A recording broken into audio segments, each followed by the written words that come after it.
kubona turirimbira Imana tugakorera Imana jewe vraiment mbona ari ikintu gikomeye cyane ko Imana idutiza kandi ifata akana kacu kagakoresha mu kuyivugayo. Ico kintu kirakomeye. Donc garutse rero je mvuga nti nimba hari umuntu ashaka gutazira Imana ashaka kubikora nabikore. Akarorero gasanzwe twageze kuja kurimba ahantu mu gihugu kimwe baradutanguza show. Ibyo bintu nimba hari umu artiste ngaha ari ngaha arazi how bibabaza kuva uwo munsi twaciye tudesida par exemple ko nta muntu twe tuzotanguza show, nta na rimwe turigera dutanguza show, turamaze gutanga oya nta na rimwe turatanguza abantu bakabibimazi. Nakaze kumasana ico kintu nyene yuko nta munsi numwe redemption muzokwigira mubona ntibiraba kandi ntibizoba nimuzokwigira mubona redemption itanguza show abandi barti aba upcoming nibishoboka kuko twaragiciyemwe ahantu turumva ko dufashwe nabi turavuga nta wundi muntu azosaba gufatwa nabi. Nkuko mubibona kuri affiche de ce concert Bruxelles le 7 juin 2025 izobera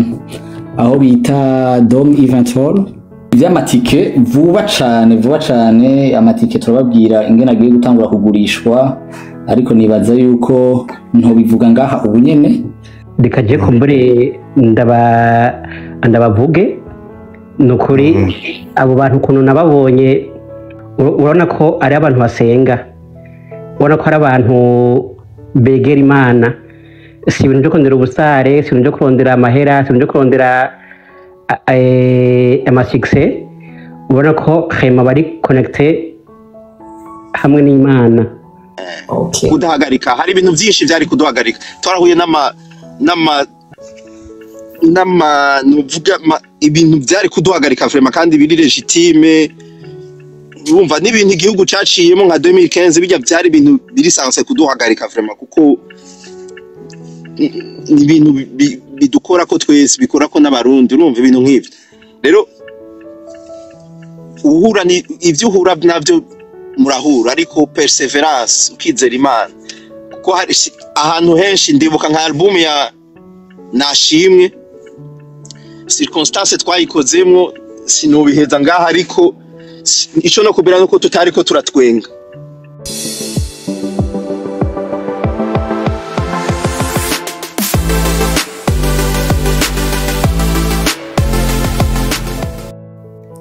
Nkabasanzwe ndi muri Redemption Voice, nkaba njejwe ibikorwa cyo twakwita management, gutunganya ibikorwa vy'umugwi haba mu Burundi haba muri Canada. Hama uno munsi mubo turi kumwe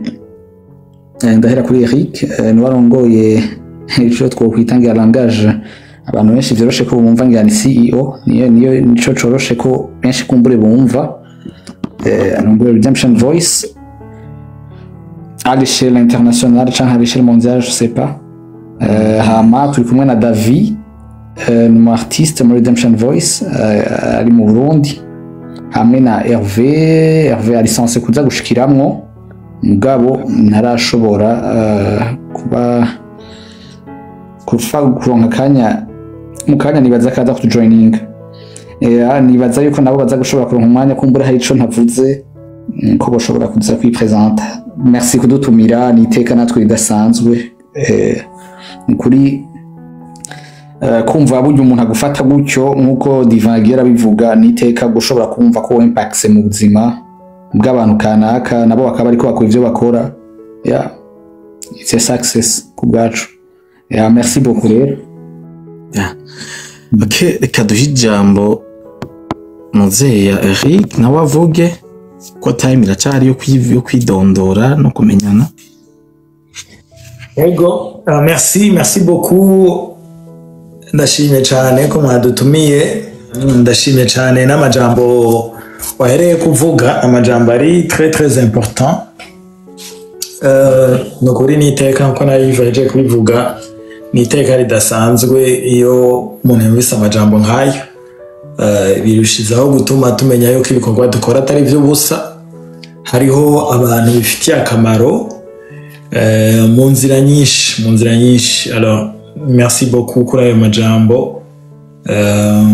Ibisigaye natwe tuza kugira ibihe vyiza. Ni Eric Yves yavuze ko ndongo ibikorwa bya Redemption Voice. Hama turi muri Canada, abandi bari Bujumbura, turafise n'uwundi ari muri Swede, bakiko baritunganya bari muri Swede, donc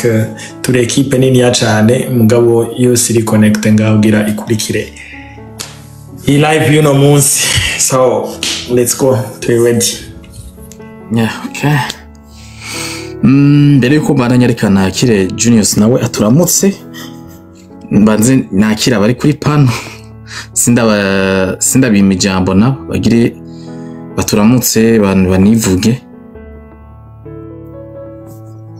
Yeah, thank you so much Divesinda ku mwanya mumpaye. Yeah, tukaba turi ngaha kugira turyoherwe n'indirimbo mpimbazamana n'ibiganiro vya bagenzi bacu. Redemption's Voice yakoze, ndi umwe mu bantu bakunze indirimbo za Redemption Voice nubwo ntari umukristo, ariko iyo nibutse indirimbo buzoca iri mu ndirimbo zamuzeko cane. Aho muri hose mwubahwe, no ku bantu bitabira ubutumire bw'uno munsi karibu cane. Nkaba ndi Genius Grove, nkaba ndi umwe mu ba hosting ibiganiro bigiye bitandukanye kuri TikTok,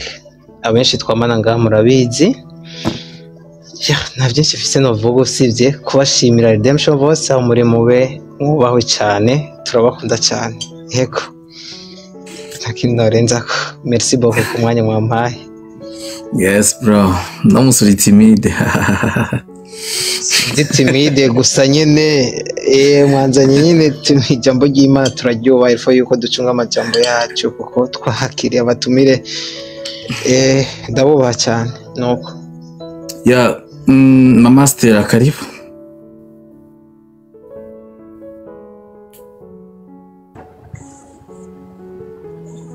Okay, aracyari muri mute. Okay, ndibaza uyu n'umwanya rero wo gukomeza. Nia, oui, kanya wongere widondora uvuge n'ivyo ukora. Shalom mwese muri ngaha. Shalom bro. Ndabaramutse cyane. Hama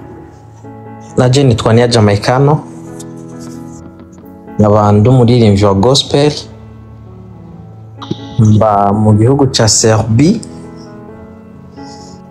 niyo ndiko nkorera ibikorwa vyanje pour le moment n'imirimo y'Imana. Ndabandanyiriza ino nyene na vuba nyene, shobora turashobora kandi gusangira kandi ico Imana yadushizemwo kugira gishikire benshi. Hama muri make naje ntagiye kure, Redemption Voice n'umugwi nakuze nkunda cyane, nkunda gose. Imwe mu ndirimbo nakunda kuririmba za Redemption Voice ni sije nkiriho Kristo muri jewe. Iyo ni favorite kuri benshi. Iyo rero niyo ndirimbo misi yose muri repertoire yanje ntiyaburamwo. Ndibarabizi we. Banishimye vraiment. Asha nukuri muri make murabavyeyi. Abavyeyi Murabavyeyi kabisa. nza ko tubivuga bakiriho. Turabakunda cyane kandi turubaha ico Imana ashize muri mwebwe. Bavuga TikTok turifuza yuko umunsi umwe tuzohura amasoko yandi muri ubu buzima. Mwarahezagiye. Merci beaucoup, arakoze cyane vraiment. Bara tuzohura kweli. Ego. Bazi ko amaprojet yo kuzunguruka impande zose z'isi tuzohura vraiment. Azunguruka nimwibagire na Serbia nkene ko nabonye bazoririmba ikirundi. Okay, dukomeze. Elsie agumaje mu cayi. My gosh, ndashaka kumwakira imbere yuko mbandanya ikiganiro. Muga it's okay, reka mbandanya. Ho mu Burundi hasigaye iminota. Elsie Bakora kunyakira sa bon murakoze kunyakira hanyuma jewe nabonye live bon nayimenye kare igihe wari wabingiye hanyuma mbona ko numugwi jewe nsabe nkunda nkuko n'abandi benshi bawukunda ngaha ndavuga ati urumva numugwi dutegereza gushigikira ubona ko ari abantu bakora ibintu bakunda kandi bafitiye experience n'abantu batiyazarda n'abantu utazobona bagize amayaka tuza turabona muri entertainment ku marembo batandukanye bo ntibiba bako kenshi donc bisigura ngo aha hantu ntibaze kuhaba abana batabahaye experience zabo ngo baze kubabwira udusokre twabo tumwe kugira ngo twigishe mwebwe mugira gospel muri nyuma bizobahe namwe gukora nkabo osi n'abandi baririmbyi batari muri gospel kuko n'akarorero keza jewe vraiment mvuga mu Burundi d'ailleurs nibo baririmbyi ba mbere niwo mugwi wa mbere ushobora gutanga n'ikiganiro ukavuga ukuntu ukora kuko niwo muguri kukora neza ushobora kuzodushikana kure donc rero ko mwabatumiye no musi tubafise ngaha ewana niba tuvane ngaha basasugiye to astuce bakoresha kugira ngo ibintu byabo bibe perfect murakoze ntibava ndabafise esi amashugwe yawe turayakiriye kwera ayo mashugwe ni menshi turakiriye n'agasho aradufungishije igamagira aha ntibacika turiruka bavane ngaha bavana okay mu gihe abandi bakunda gusangiza ibintu abantu nabonye ntibanka ndi ya ntibavyanka vraiment ntibavyanka ndisuye ko baza kudupartager hama hari umuntu yambwiye ngo nakire Dafo Rose avuge rero Dafo oui kamo mama Geneve umeze neza ndashima Imana urabona Redemption Voice ntaco dakora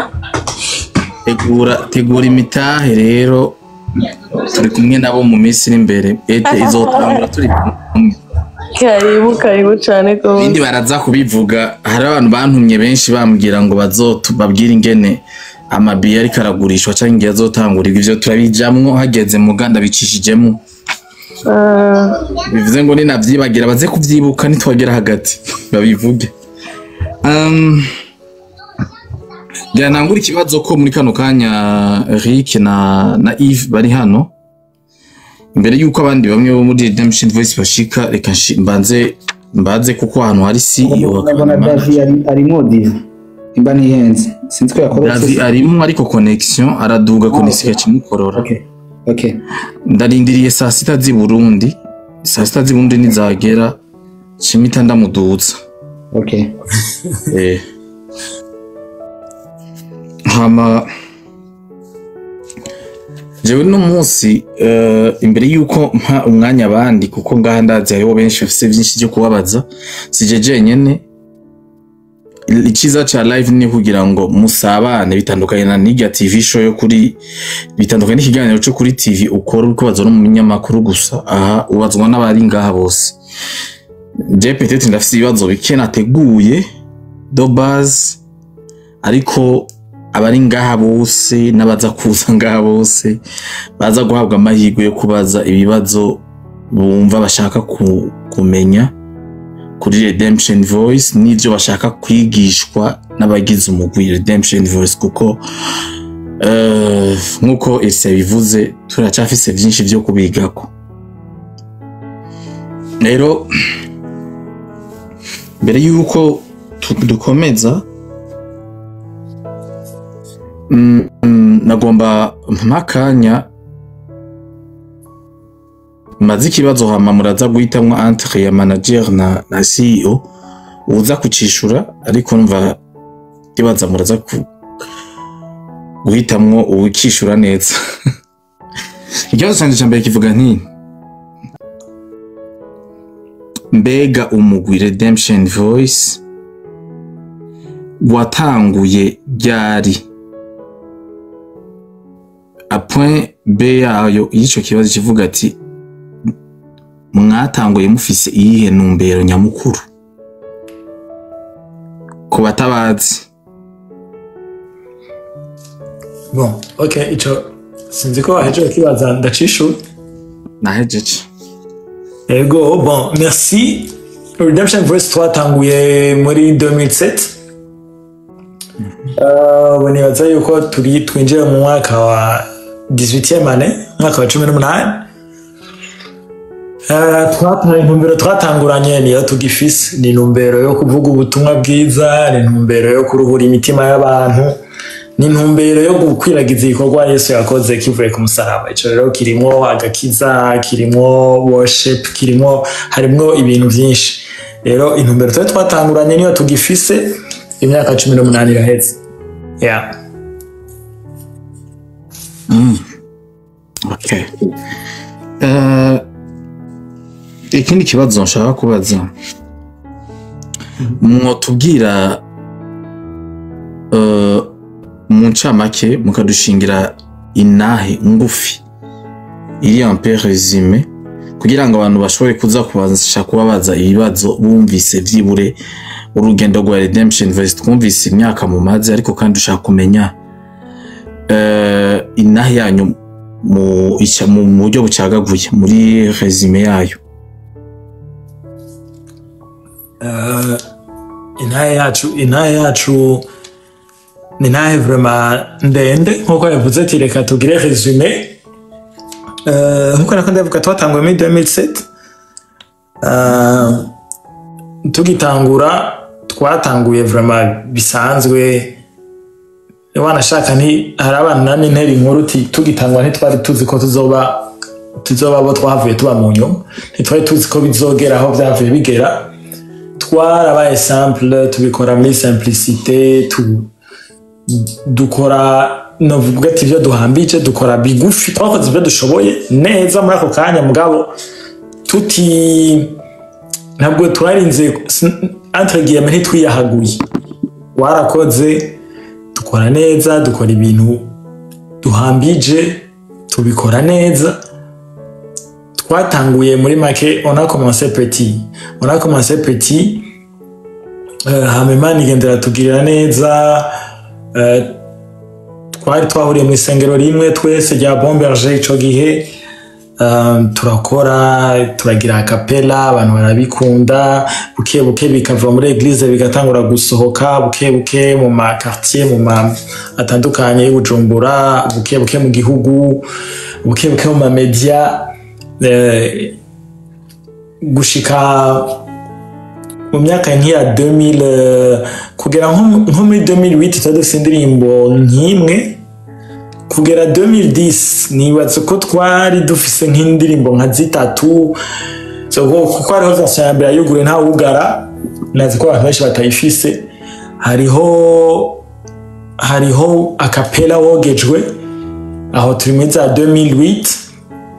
Kugera nka 2010-2011 twari tumaze gushiramo izitwa ntaco dutandukanya, dushiramo wogejwe,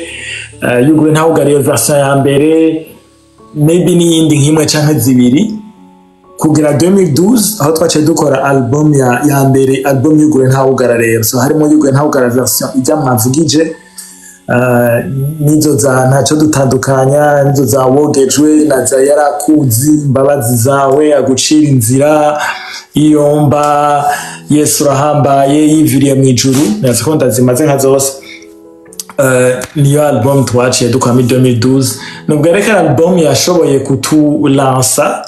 ikatulansa vraiment bimwe bishimishije mu gihugu cy'u Burundi no mu Rwanda gatoya. No mu Rwanda twarahakoreye gose kuri iyi album. Burya ni album yaduciye inzira vraiment mu buryo budasanzwe. Iyo album rero mu nyuma yaho niho twavuye, yabaye elan, en fait yabaye nko gufata elan nk'ikintu dugira ko iyi album twarayidugiye ko gose, iratwugurura inzira zitandukanye muri kino gikorwa ca worship, ariko kandi mu gikorwa nk'aba artiste. Twaraciye mu byo kuva muri Bon Berger, bamwe barabimenye,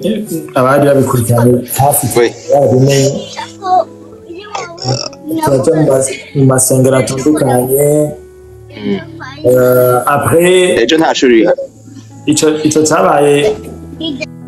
byabaye ibihe bitoroshe quand même. nkuko bavuze ati ntahe abantu bashaka kwigira ko parcours yacu kugera ngaha harimo kubona ikiganza c'Imana bidasanzwe, harimo kwigira ku makosa yacu, ku ma erreur yacu, kwigira ku ma erreur y'abandi, ku makosa abandi bakugiriye, guca mu bihe bidasanzwe ariko Imana ikabazigama. Iyo umuntu ariko arakora igikorwa nk'iki burya abantu bose ntibaba babinezerewe kandi ntibaba babishaka bose, ni Satani aba atabinezerewe mugabo acisha mu bantu. Mu facing ibintu byinshi, mu facing mwebwe nyene, mu facing abandi, mu facing ubuzima bwanyu mwebwe nyene, ibibazo mwebwe nyene mushobora kwitera. So challenges ziba zihari kubera gukorana nka groupe burya si ikintu coroshe, kiraryoshe mugabo nticoroshe kuko iyo wikorana uko uvyutse ni kurara nta na kimwe, mugabo uri en groupe ushobora kuvyuka neza ndatavyutse neza, ifo ko umenya ingene mu conjugue, ushobora no kuvyuka nawe abandi bose bavyutse neza naho nyene ifo kumenya ko mu conjugue. So ma challenge yari menshi vraiment yari menshi, ariko Imana yabanye natwe. So kuva ico gihe dukora album ya kabiri yitwa Ni Wowe Gusa. Entre kuri Yugure nta ugara twarakoze concert nka zibiri Bujumbura. Kuri Ni Wowe Gusa,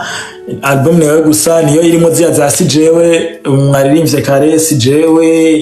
Ni Wowe Gusa nyene, za Nico Naremewe, harimo indirimbo nyinshi, Sinzopfa n'izindi nizo ziri mu album ya kabiri. Kuri album ya kabiri niho twaje tugendagana concert yacu mu Rwanda. C'était iyo album twayikoze muri 2015, tuyikorera concert 2016 mu Rwanda, hama tuyikorera concert Bujumbura muri 2017 mengo naba ntihenze. Inyuma y'ico gihe twavuye album igira gatatu yitwa Nashimwe. Mu nyuma tuza ko album yangiriye neza, handiko ndegereye imyaka ya vuba. Mu nyuma tugiriye album miliyoni ariyo Turiko, nawe nyene kirakora ibintu vyiza cane.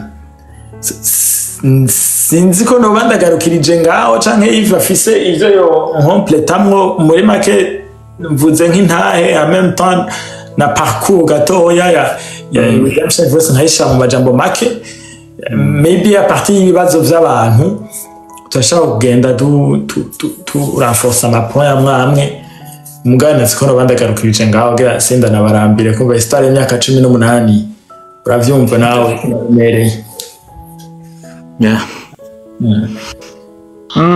Yves hari icyo ufise wongerako? Bon, nkuko mwari mwabisavye akaresume, nibaza ko yagerageje kugira resume nziza.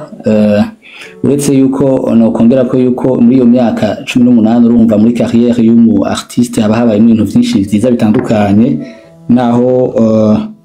usanga hashobora kwivangamo kamwe canka kandi, ariko harabayemo amatrofe atandukanye hagati aho au niveau national n'ayandi mvamakungu. Nivyo nico nagomba gusulinya. Hama ikindi naco nico nabo bari bavuze Divan, nuko hashoboye kuba impact abantu benshi batandukanye, aho ushobora kubona abantu batanguye igikorwa bakora no munsi cyo kuririmba kubera mwebwe pour nous, ico naco kibari success idasanzwe. Ibisigaye muri rusangi badusavye intahe ngufi, nibaza ko ari ivyo muri make. Okay. Karibu Hasco. Asante ndiko ndumviriza akukarereze ntabwo cyane Yves aba Redemption Voice bose bandi abo mbona bashize muri mute. Komeza tumute twumviriza amateka. Yambo mwese amahoro. Yambo Kandi yaduze kuri ya kabiri. Okay, yego. Okay, mbere yuko mbandanya ibindi bibazo reka mpe akanya Elsie. None okay, ikibazo jewe mfise kimwe ni sinzi ko bashobora kudusangiza experience y'carrière yabo y'imyaka yose bamaze. Ni yihe experience bagize mu bijanye n'umuziki mu Burundi, mu umuziki nyene en soi, ni ikihe kintu donc nihe experience bagiye baragira ibi hamwe bashobora kubwira umuntu nko kuri iyi saha bakabwira umuntu ati ibi bintu uzoze witegura ibiki nimba ushaka gutanga umuziki nka Diva urumva ko asanzwe ari umuziki muga ntabona neza imbere ashobora kuvuga ati est-ce que mu myaka 20 nk'ibirimo nzi bizaba bimeze gute donc nakahe kabanga canke mukabasangiza experience mwagize muri iyi parcours yanyu n'ibintu bashaka gukorerako ati ibi bintu muze mwibande gukora ibi n'ibi muri carrière yanyu en résumé ivyo bakayibasangiza muri muziki mwese no kuri kwa muntu mubivuge byose mubivuge byose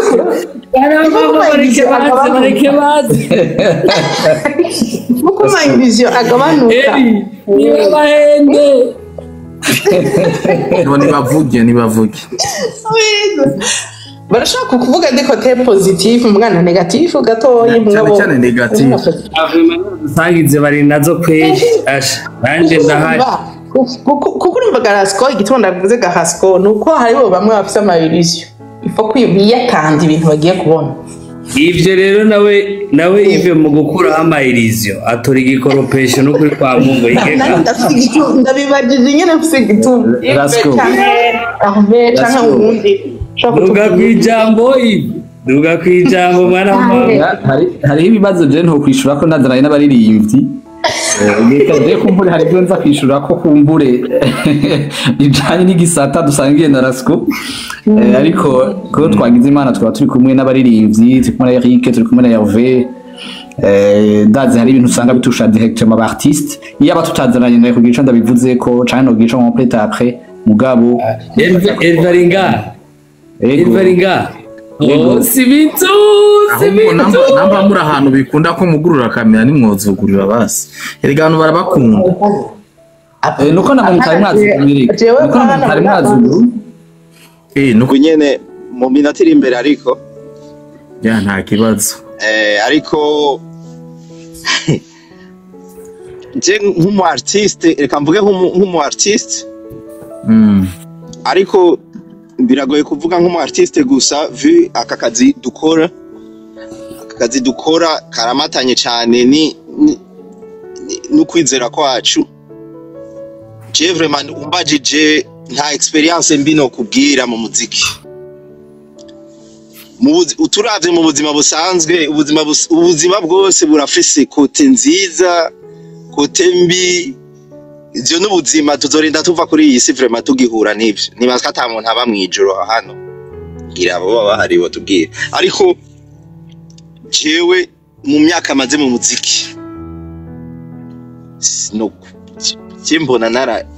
nararyoye kubera ibintu bituma dukora ibi hariho ego kuvuga ubutumwa ariko hariho n'ikindi gitoro citwa passion ico rero nico gituma utabiheba kubera kame murahura n'ibintu urashaka guhura n'abantu bakwexploita akarorero gasanzwe twageze kuja kurimba ahantu mu gihugu kimwe baradutanguza show ibyo bintu nimba hari umu artiste ngaha ari ngaha arazi how bibabaza kuva uwo munsi twaciye tudesida par exemple ko nta muntu twese uzotanguza show nta na rimwe turigera dutanguza show turamaze gutanga oya nta na rimwe turatanguza abantu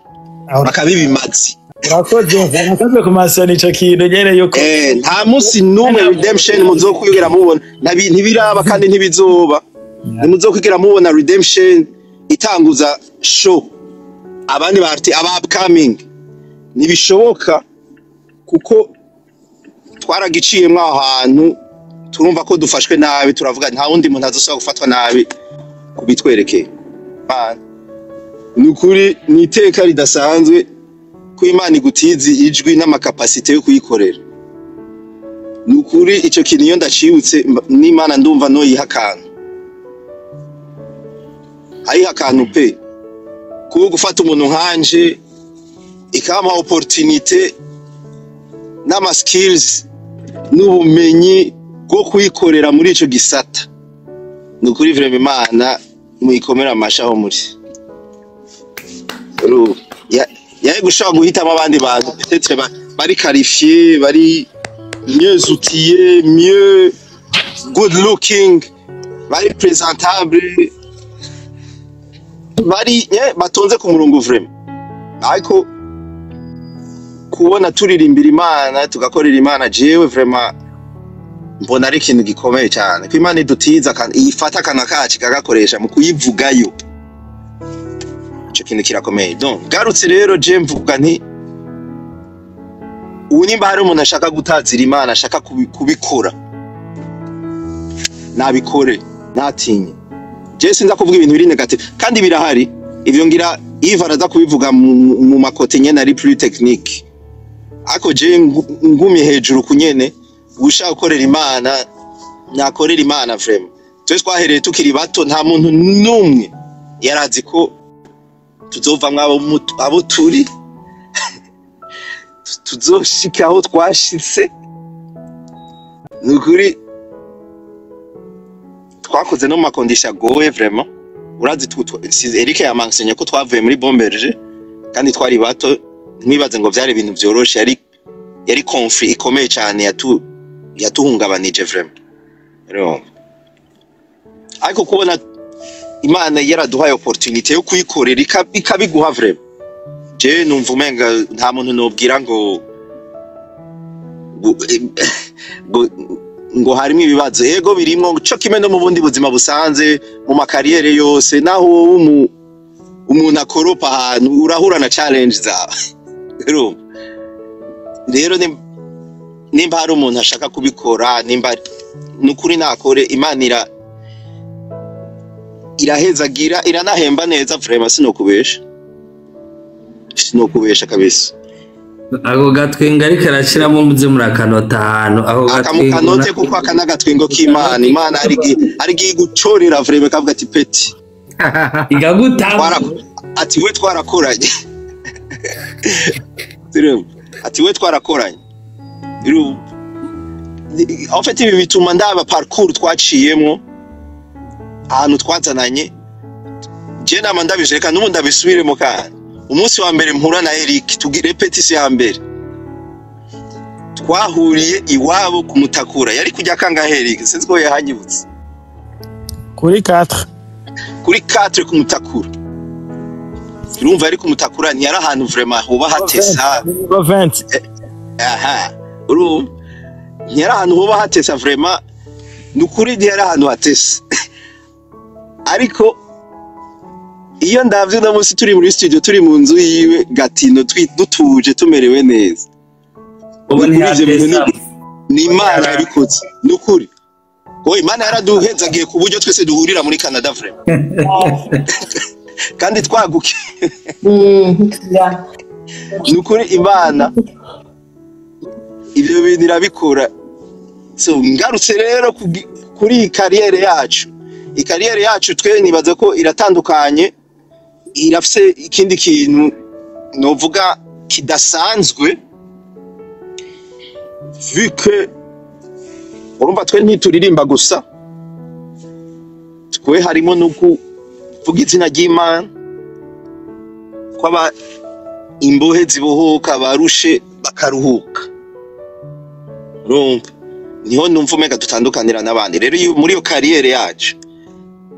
ibibazo vyovyo ntibishobora kubura ariko ça vaut la peine wari kunsubiza inyuma ndabisubiremo aho Johefe ebana nayi kugwiza na kane ivyo nakotse ego nayi kugwiza na kane rero sorry ngira navuze amajambo menshi ariko oya nibo nizere Imana deja sokra yitubwiye twamaze kwimenya koko mwe mwizeye Imana sokra yanyu nuko ibibazo umuntu yamaze kumenya Imana abica amazi kubera ko arazi wahungirako ahezi ego perseverance kabisa perseverance kudahagarika kudahagarika hari ibintu byinshi byari kuduhagarika twarahuye nuvuga ibintu byari kuduhagarika vraiment kandi biri legitime urumva n'ibintu igihugu caciyemo nka 2015 bijya byari ibintu biri sanse kuduhagarika vraiment kuko ni ibintu bidukora ko twese bikora ko n'abarundi urumva ibintu nk'ivyo rero uhura ni ivyo uhura navyo murahura ariko perseverance ukizera Imana kuko hari ahantu henshi ndibuka nka album ya Nashimwe circonstance twayikozemwo sinubiheza ngaha ariko ico no kubera nuko tutariko turatwenga antuka je mu mutima wanje sinayiko ndavuga ngo Nashimwe gusa ko hari ibibazo byinshi cyane rero ariko kubikora quelque part byara contribuer mu kuba abo turi muri 2025 rero ariko umunsi twako turabikora umunsi dukora album ya mbere ni album ya mbere yarimo ama conflit arenze urugero abo murabenyibukije rero yarimo ama conflit so ko ubona hari n'iminsi unabikora utanaryohewe utari na comfortable utanamerewe neza ushonje urushe ubabaye bakubwiye ibintu bitari byiza ufite amakuru atari menshi atari meza ariko perseverance kabisa niyo yadushikanye hano kubandanya igikorwa kutarekura kudahagarika kabisa kutarekura frère ago ariko nivyo c'est sûr biva ku Mana ko sinibaswe inguvu z'umuntu zonyene zomushikana kuri ivyo ego murakoze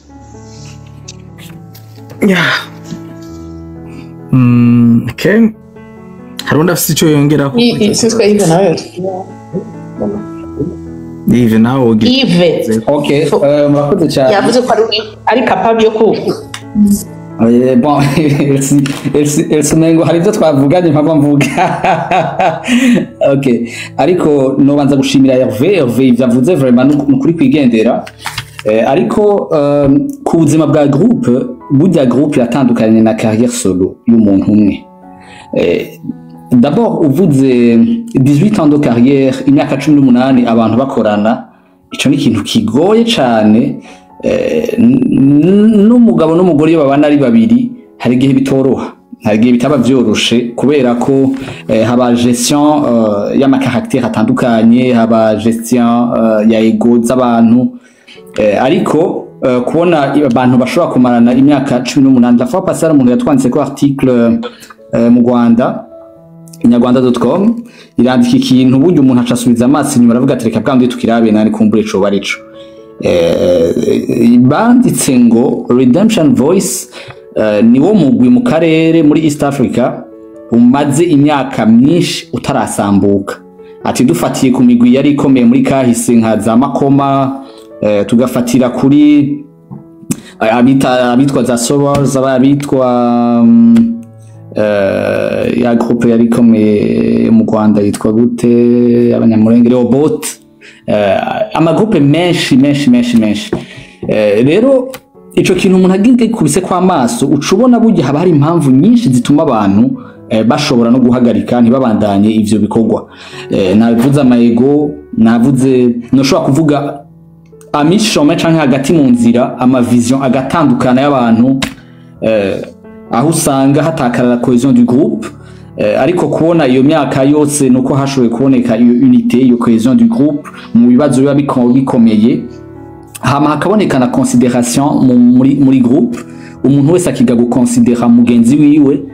kandi hakabura esprit de compétitivité muri noze de compétition muri groupe iyo hagati mu mugwi hadutse compétition hagati mu mugwi kenshi haba hatangutse pourquoi l'autre atari jewe kubera iki nakaboneka undi ntaboneke ariko iyo hamaze kumenya muri equipe mu kubaka equipe canke muri equipe ya football naho ufata Cristiano Messi mwese mugakora umugabo mukamuzi ko même le gardien compte ntihaze cakintu ca comparaison hagati muri groupe uza gusanga mwese musenyera ku mugozi umwe aho ni ku kibazo ca longevité y'umugwi ku myaka 18 abantu bashobora gukorana gutyo ariko kuri carrière naho yaba nk'umu artiste ama challenge menshi abahari n'inzitizi ziba ari nyinshi zituma abantu batoshika canke batona bibandanya kubera ko d'abord uyu muziki wa gospel uratandukanye gatoyi n'undi muziki kubera uyu muziki wa gospel uri tellement exigeant ngira ngo nka Rasco asanzwe abikoreramwo akabikoreramo vyose arashobora kubimenya umuziki wa gospel tellement exigeant ati kwihe side gospel ni kuri qualité y'umuziki canke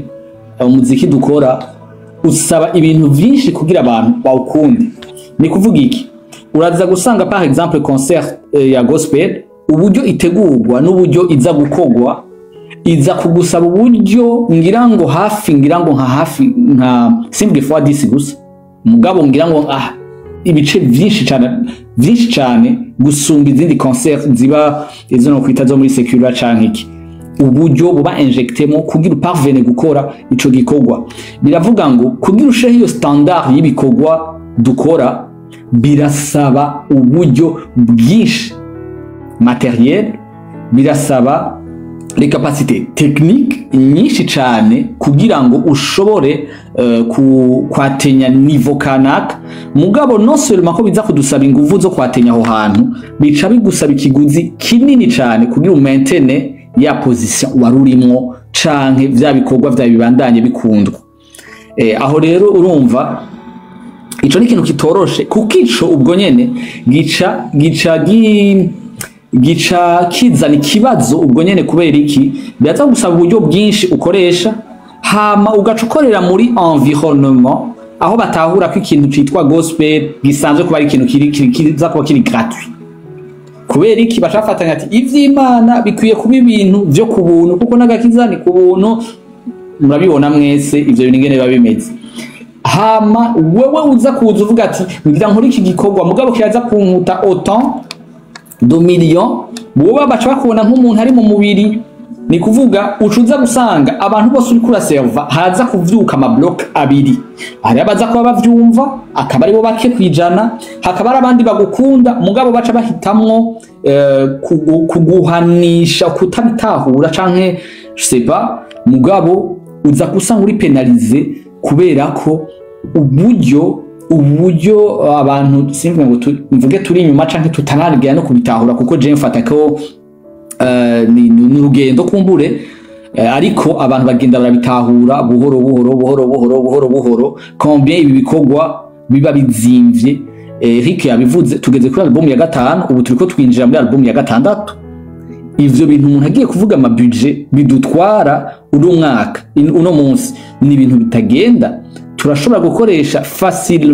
facilement ku mwaka tuva tugeze muri 70-80 millions y'amarundi turiko turakora sur un projet ata concert yabayemo tuva tugeze mu miliyoni iyo turiko turagira ama plan d'action ngamba ndiko mvuga kuri côté ya management iyo umuntu ariko aragira ama plan d'action dukorera ko ku mwaka umuntu ariko tuva afise un budget un projet izodukuta ku mwaka autour de 200 millions zinarenga.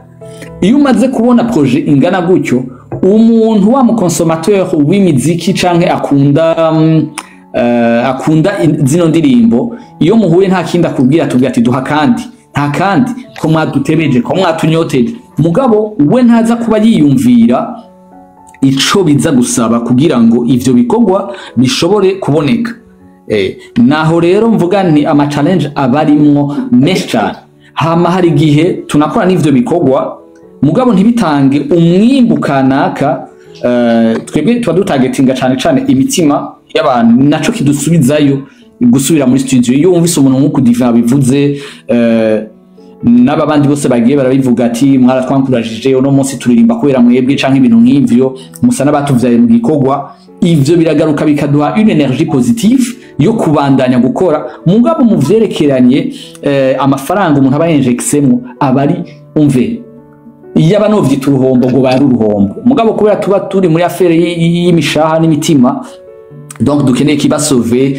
umuntu ari muri Alemanya kumva yararushe uwo bigoye Bujumbura uwo bigoye hehe na hehe akumva uno munsi arasubijwemo intege murazi ko ubuzima butaba bworoshe canke ukamuha impamvu yindi yo gusubira guhimbaza twebwe biragaruka bigashika igitoro kituma tubandanya gukora kino gikorwa tuba turiko turakora. Novuga vyinshi kugira simpave ntwara umwanya kumbure ariko inzitizi vraiment zirimwo kuko murabona ibi bikorwa turiko turakora vyari bikeneye promotion ikwiye vyari bikeneye abantu babi highlightinga bikaboneka ariko biranababaje uno munsi kuko nico gikorwa novuga muri industrie musicale ntibishigwa habona canke ngo bironke promotion ikwiye sindatora igituma mugabo nibaza yuko kumbure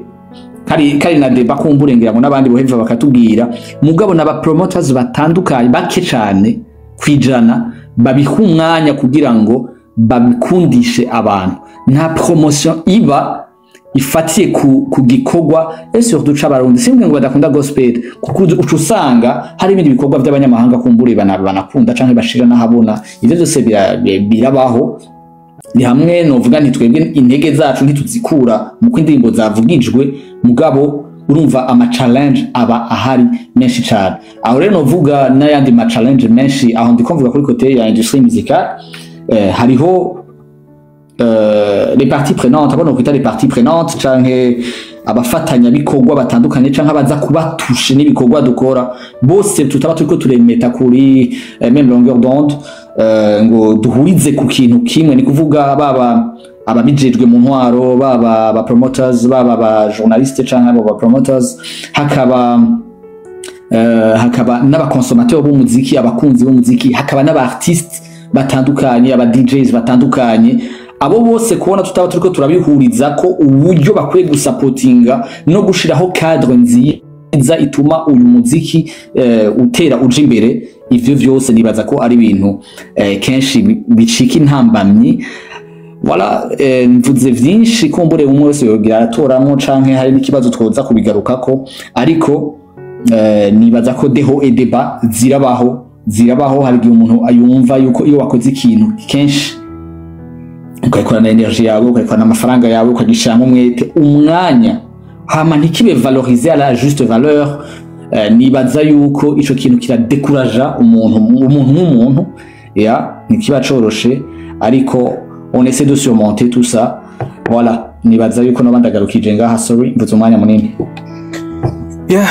okay hari undi muntu yarafise akabazo yobabaza imbere yuko mbaza ikibazo gikurikira ego narifise akabazo kamwe canke tubiri nako n'ibibazo so tubaza nashaka mutubwire eske Redemption Voice mwo mwaratanguye muri nka bangahe kugira mwiyumvire gutangura umugwi wa Redemption Voice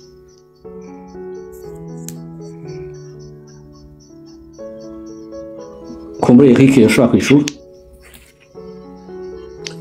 bantu twatanguye turi 7 twatanguye kuri 7 okay mwatanguye muri 7 hamwe no munsi mukaba muri bangahe munsi turi benshi turi benshi ko turi nka 14 gutyo 14 ni n'abantu ihenze ni n'abantu ateranije neza turi mu 14 donc kumugwe wiguje na kabiri okay kubeka mwagize intumbero yo kumva yuko mwokongerezamo urundi rutonde ho kubandanya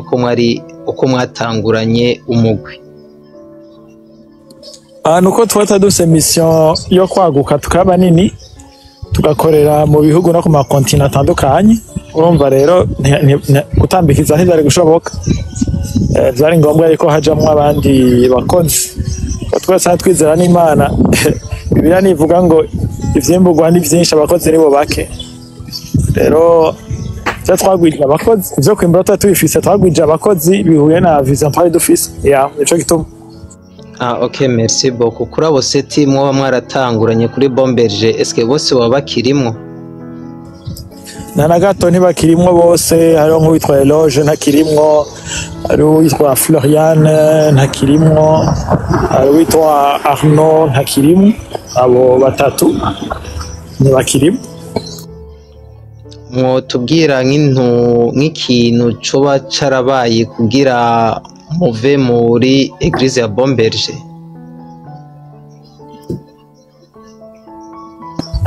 ni ikibazo kirekire sinzi ko twaba tucisha muri emission imwe ariko ni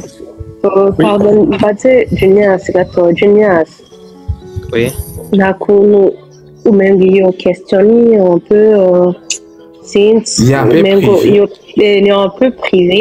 je nibaza ko twobandanya tuyaga kuri Redemption Voice ivyo bindi byo kuvuga icatumye bava ahantu canke bakora bagira iki nibaza ko twobireka vyoba vyiza. Yeah. Merci beaucoup, Mama Stella. mugangira inyishu yari kunyishura aba Redemption Voice nibo twari twatumi nimba ntibeshe si nimba yari ya peu privé nibo barafise uburenganzira bwo kunyishura kibazo nari mbajije sinzi Reka twumve gusa kenshi Bon, bari nibaza yuko ico kibazo uko akibajije ni ikibazo c'amatsiko kumbure ariko neza nabivuze no muri groupe turetse n'ivya Bomberger no muri groupe biroroshe cane k'abantu rimwe na rimwe usanga amishoma canke ami parcours mugeze mu nzira umuntu avuga ati sha jewe ngira mpindura inzira jewe ngira ntumbere gutya ibi nibi ico nshimye jewe ngiye gutangura nahora ngenda n'ikinga uno munsi moyen de déplacement yo kunyorohereza nimba twaba tujana ku kazi jewe ngiye guprefera yuko nzanda mfata bus ivyo vyose ni ibintu bishobora gushika hagati mu nzira bigashobora kuzana ingingo zitandukanye nibaza yuko uko biri kose ni meme haba habaye ukudahuriza cyangwa gutandukana kw'amavision mu buzima kanaka ya bivanye n'ingene umuntu wese yumva ministry ahamagariwe kuyibandanya ya nibaza yuko kumbure umuntu ashatse ngira ngo amadetaye kumbure ko ingano cyose ngakira challenge intumbero yacu arakoze Yves ku nyisho aguhaye ni nyisho nziza cyane tomoye en fait ni na sujet ndende ntaba mbona ingene umuntu yibaza uko ahamba ngo yace espera kuronka inyisho ni ama point kuyasigura udashaka kuvuga ngo yasiguye ngo mu minota ibiri ko ni ibintu bifatanye n'ivyizegwa nayo nakubwira ati bavuze verse A mvuga verse B ubundi avuga verse C twava tubigira ko deba tukayigira deba gute ibintu bijana no kwizera urumva balance se ibintu balance gutyo mu kirere birakenera mu mwanya vyo twara nk'ibiganiro bibiri ubwavyo vyonyene canke ibiganiro vyinshi birenze kwera ari kudiscuta kintu kijanye no kwizera ntabwo ari ibintu vyoroshe kuvuga gutyo sino ubundi munsi twahuye zobitubaze tufise nk'akanya gakwiye tuvyiganirira nta problème n'imwe hano. Okay, merci beaucoup kunyisha umutanze turumva yuko ari ibintu bikomeye mudashobora gusigura mu mwanya mutoya hama kandi kabazo k'amatsiko twumvise yuko hari ikintu coba carabaye muri concert barabatanguza nakantu kuba karatsitaje bamwe mu bagize umugwi Redemption Voice canke umugwi Redemption Voice muri rusangi eske ni nk'ikihe kintu coba caramaze gushikira Redemption Voice kigatuma mwumva yuko cabakomerekeje nyene mwumva ku buryo nyene cobaca n'intege ariko kubwo kukwizera mukabandanya igikorwa ariko nye nk'ikindi kintu coba gikomeje mwa mwarahuye naco muri carrière yanyu ya music?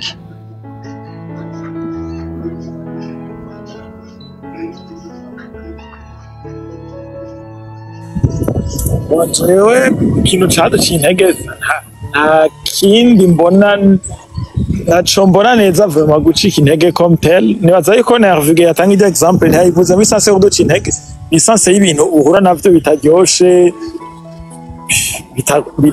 ntibiba bikwankurajije antuka ariko sinovyita ibintu bica intege gose je ntavyo mbona vraiment nimba ndavyibagiye ngira abandi bombwira ngira abandi bomfasha hagize ico nibukiramo nanje bakikubwira. Bon, nkuko Erika bivuze sinibaza ko ari ibintu twovuga ngo guca intege gusa ari utuntu ducamo kumva yuko kumva kakantu ko gukanya mu mutima je novuga nka séparation Erika aje muri Canada Raoul akaja muri Suède cyagiye kitoroshe mu musanzwe mufise structure ingene isanzwe fonctionna rero aho ga séparation nikaba koroshe muraraba namwe savuga ati none umwe wese kuko abasanzwe afise apport yiwe mu mugwi ya rero ntibiba vy'ibintu vyoroshe kuvuga ngo nakaragiye ntubuzi bizobandanya gute mbega yahora juwa ngaha ndagiye kwibandanya mbega bizogenda gute ya n'utuntu nk'utwo wese no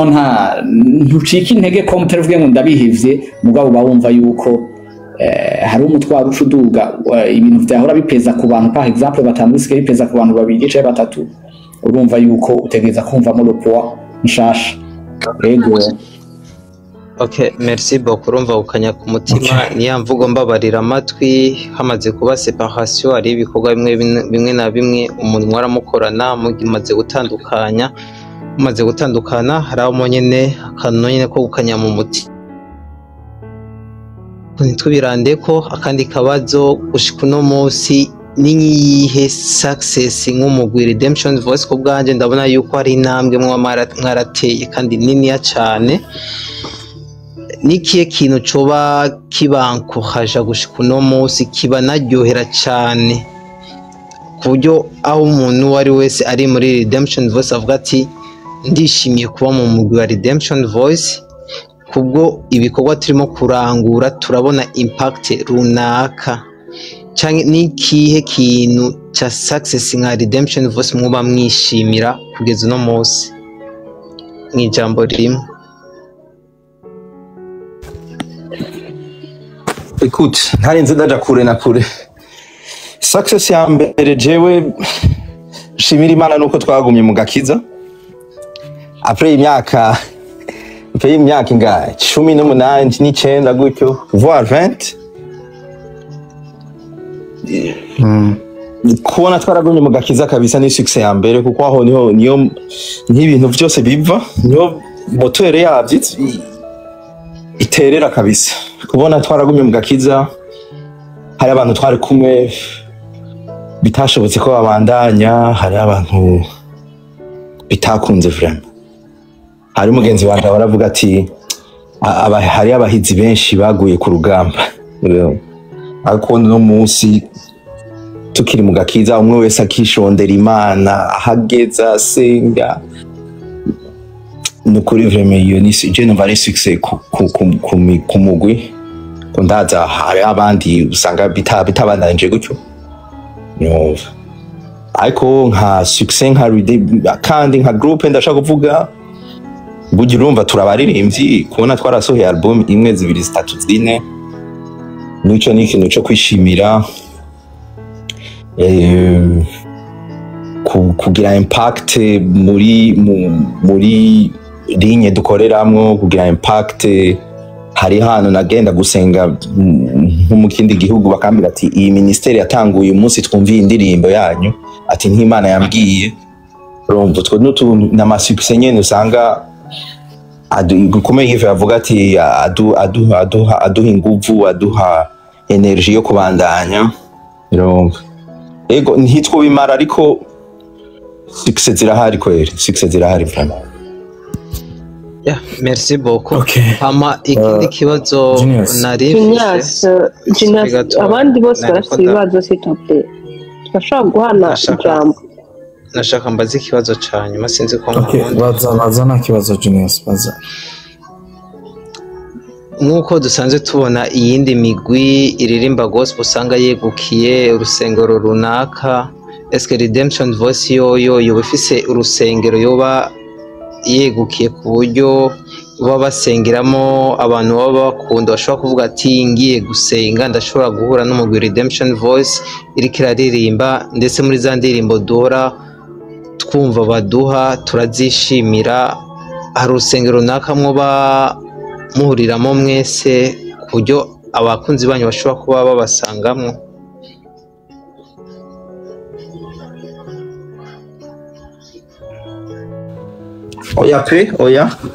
Oya vraiment nta abantu benshi basengera mu eglise atandukanye. Urabona hari n'abatari mu bihugu bimwe, hari mu makontina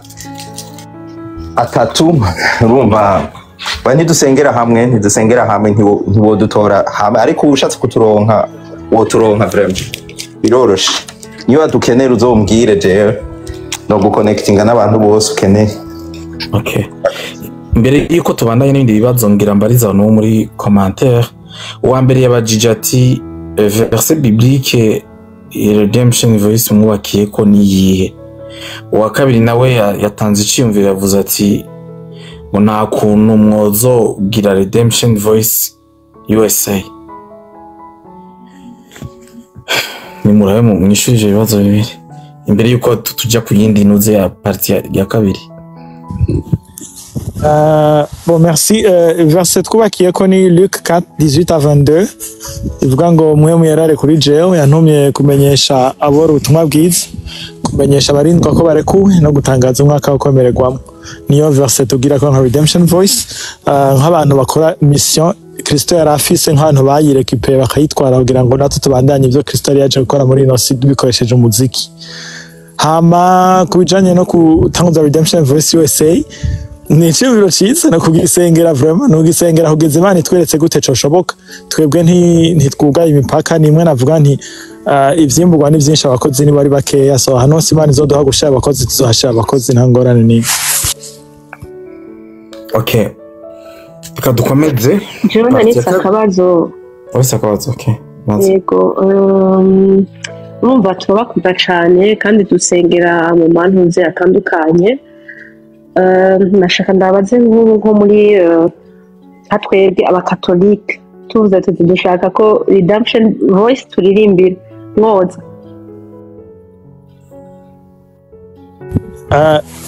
Twe turirimbira abantu tudafatiye ku idini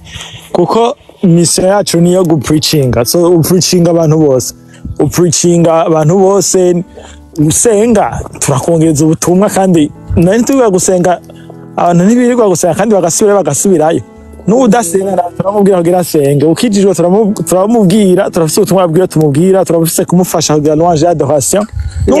Louange adoration surtout kwera twebwe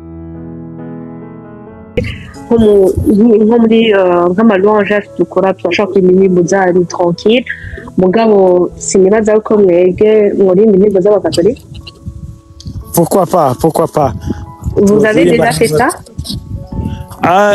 Nka Redemption Voice muri evenement zacu officiel none nkuko atandi ndimbo zandi abantu turirimba muri concert yacu ko concert yacu ubona ko twege abakatolika dushaka kwikora, which is good. Mugatwe muri concert zacu turirimba indirimbo si block y'abakatolika n'abakizwa entretemps dukoresha Redemption Voice. Mwe mwavutse mu bakizwa ça ni muza kubimenya parce que ça a été le cas. Oui. Donc du coup moi je vous pose la question, pourquoi iyo muri mu bintu byanyu mutemplika muze catholique or que twe turi muri sens contraire tubikora tugashiramo impuzu z'abakizwa z'abantu? Nisho ariko ndakwishura nko par exemple ugiye muri concert ya Victorious ndamaze kuja nkumva nk'indirimbo baririmbye za korale y'abakatolika. Iyi bashanaze hewe sinzi ndio sako ndayumvira neza gutiririmba mbwa ndamaze kuja nkubwira nk'indirimbo mu katolika y'abakatolika. Umviriza indirimbo bakunda kurimba nanje nzi ko twakunda kuririmba ni yashimira umtamarakoze cyane. Iyo ni indirimbo ama eglise menshi akunda kuririmba cyane, baramaze kuzirimba vraiment nyinshi wanagomba ariko je en fait le duel uri kurashira nase le duel uri kushira kubijanye n'abakatolika n'abatarabatolika. Non, je demande parce que mwebwe muri abakozi b'Imana murimba neza turabakunda cyane. Je ni kubera ko nzi nka je nk'umukatolika ndabakunda cyane ndabakurikirana cyane. Hervé wewe n'umuntu wanje n'umugenzi twazanye bandi muri genre mwebwe namwe qu'est-ce que vous faites pour motiver twebwe tubakunda mutwereke yuko mudahengamiye hamwe mukorera Imana kuri bose. Ariko justement nagerageje kwishura twe ntiduse mission ya promotion y'amadini en fait nico nshaka kutahura. Twe dukora igikorwa cacu mission Imana yaduhaye tukayikora ntituyikora tuyifatiye ku idini ngo promotion y'abakizwa ngo promotion ngo y'abakatolika. On fait pas la promotion en fait. Non, c'est pas promotion, on fait la promotion de la bonne nouvelle. Yeah, la bonne nouvelle c'est pas Madini, c'est répandre. Kuri ibyo Eric ariko aravuga nanje je rebondir kugira ngo kuri ibyo ariko aravuga en fait ni nkuko urabona tugeze kuri album ya 5 uje muri concert yacu nahora numva umuntu ambarira ngo mu ndirimbo zanyu zose indirimbo nkunda ni indirimbo yitwa ngo niko yambwiye agaca aza muri concert agaca aza hatayibonye akava yatayibonye rero agaca atahari desu yambwira ati nta kintu mwankoreye naho mwandirimbiye izina ndirimbo zose iyo umaze kuba ufite indirimbo zishika 60 n'izawe zose ntuza kuva kuziririza ico ni kimwe hama hari umuntu aza avuga ati sha hari akaririmbo ka Lopez kagezweho kaza kuririmbwa aho karirimbo kavuga ngo Imana yakandi karyo agaca gahiga akakabura urumva ariko ko tutaba turi mu kuririmba indirimbo zizasabwe canke zinazopendwa canke zikunzwe urumva abantu bose bariko barategura concert sans toutefois inclure ishimwe sinzi ko wanyumvise neza nakumvise gose cyane urumva uri muri Lopez n'abandi turacari muri ya kote y'abakizwa oya ofete navuze ku bakatolika ducishamo akaririmbo k'abakizwa twakaririmba ariko abakizwa badacishamo akaririmbo k'abakatolika nk'umuntu yonsaba ati wondirimbira aka karirimbo urumva akagasaba ndakazi nukaririmba sinokareka ngo ari ak'umukatolika ariko nako ndaguha akarorero ntibifatanye no kwa ak'abakatolika ntibifatanye nuko ari ak'abakizwa canke kuko ni za redemption zose dushobora kuzirimbira rimwe ya ndavyumva je nabona muri urwo rukundo muri iyo Mana turirimbira umengo twokunda na twese and then kuko twe imisosi redemption gize concert tuba ari twese turazikunda mugabo iyo twege nka Saint Dominique ou Voix des Anges gize concert ntitubabona why mwoma gatoya ego Rasco ni wewe narindindiriye ko wishura ndakwiyamye ni wewe nyene ndindiriye ko wishura ni utegura ibiteramo nyishura muga Rasco mugende ningoga kugira ngo cyo tubandanya ni na deuxième partie ngo twiruke Stella ngo twiruke bon reka ndabinyarutse sivyo jewe ndi umukatolika convaincu kuri katedrale Regina Mundi canke kuri Saint-Anne ku Musaga turi bamwe mugabo ntikimbuza ko nkora concert z'abakizwa turazikora turabakunda tuzi indirimbo zabo zose hanyuma nagira ndakumenyesha ikintu kimwe nta ndirimbo n'imwe ya Redemption Voice ihari nta ndirimbo n'imwe Redemption Voice ifise iririmba Redemption Voice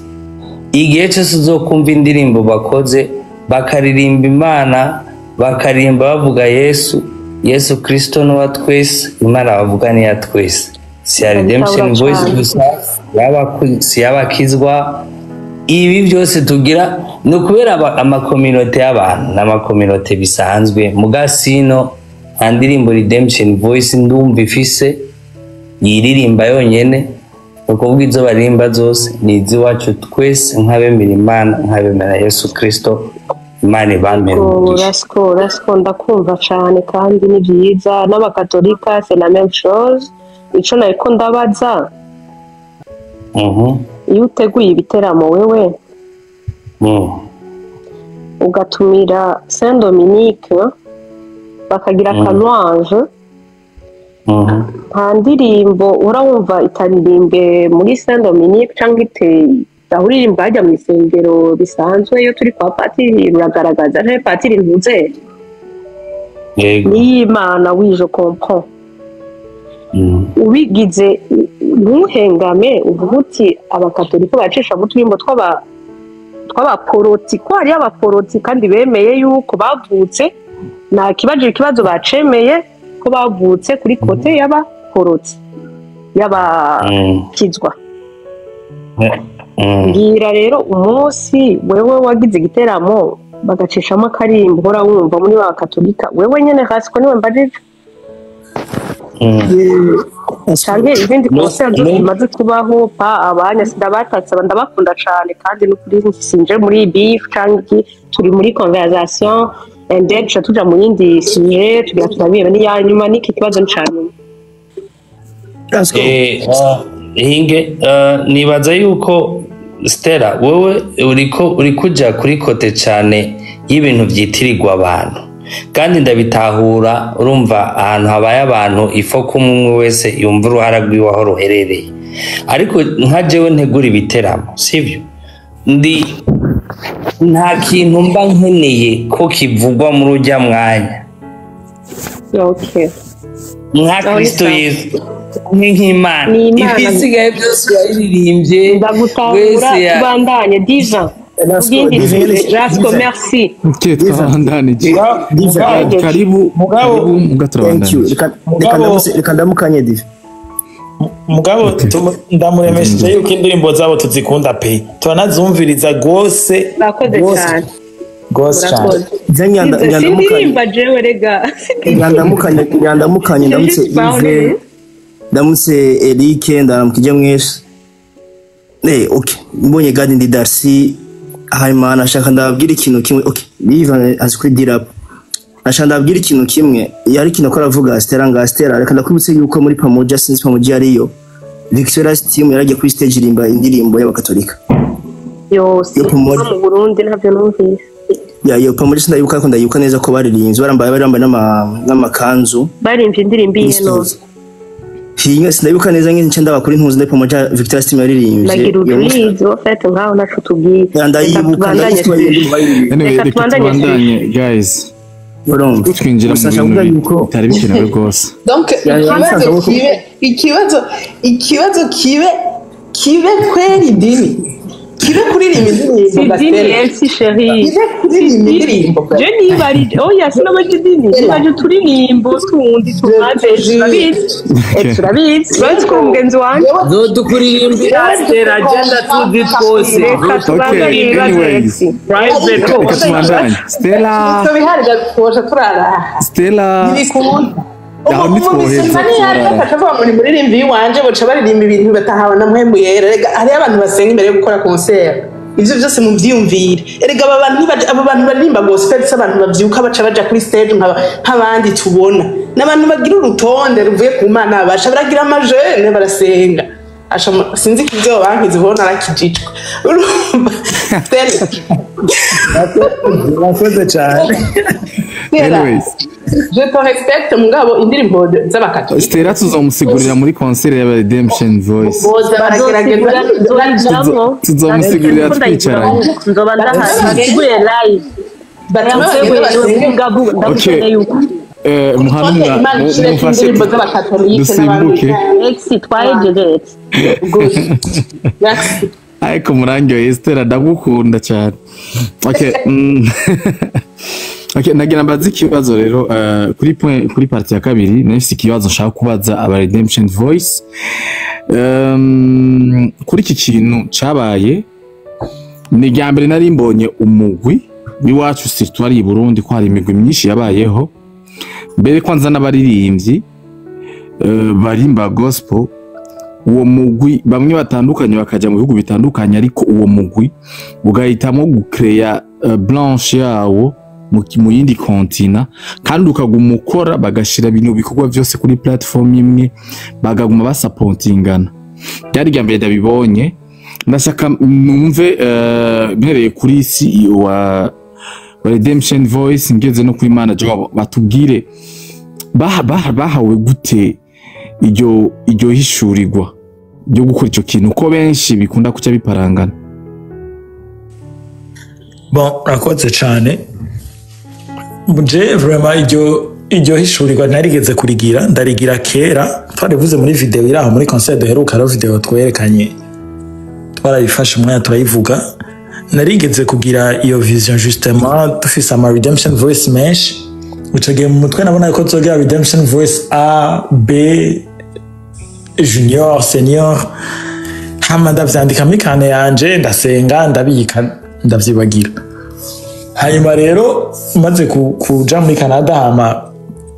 tugatangura le groupe après on a suivi kwibuka terega ibintu vyarigeze kubaho mu vyimviro ndanavyandika ndase muri kananu vyanditse vraiment vyari vyarabayeho muri vision nari naravyanditse ntazi ukuntu bizogenda kuko après j'avais oublié rero ntibikunda gushikira abantu benshi nivyo kubera kenshi groupe ntiziramba en fait ntiziramba deja nkuko yavuze no mu artiste ugatwe kiwe biri rare ko usanga umu artiste amaze imyaka 18 akiri agihari. Je mu bintu mwabajije hari umuntu abaje ati ivyo mwishimiye nibiki bavara mu ibintu byinshi biryoshe cyane, ariko nashaka kongera ko ngo nanje ndishimira iyo mbonye twatumiwe nk'abartiste, apana abartiste bawigeze. Urabona bawigeze iyo tumye umukinnyi w'umupira avuga ngo ni bawigeze. Jean yakinye muri 90 yakina kuri Prince yo muri 90 Talka tutavuga Redemption Voice nk'umartiste ubuno munsi amaze imyaka 18 kandi acyaba artiste ubuno munsi. Rero ni ibintu rero uretse na groupe ntibikunda kuba ku ba artiste en fait, ko umuntu aba amaze 18 ans kandi akakira muri rimwe ubuno munsi agihari agikora ibintu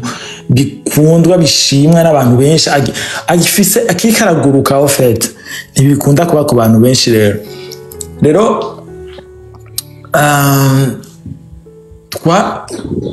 twaragize umutima wo kudahagarara ya passion yavuga, tubandanye umwe wese ahari asunike kugeza aho tuzokumva ati harageze ko umuntu agira retraite, harageze ko duhagarika dupasiye igikorwa abandi bantu. So twabandeje muri logique yo kwiza ubutumwa uko bishoboka kose.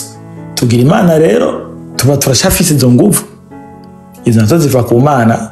tuba turashafise izo nguvu turabikora n'ubu tukibandanya. So numva ariko no bikwishura vraiment ni kwa Imana yadushize mu mutima, ariko yanakiduhereye inguvu zo kugikora kanatsinda. Urumva ariko ko batukibandanya nkuko ndiko ndabisurinya, c'est extraordinaire. Ntabwo ari ibintu ntibiri ku bantu bose, si twe twene mugabo cy'abantu bose non plus. Yeah, okay.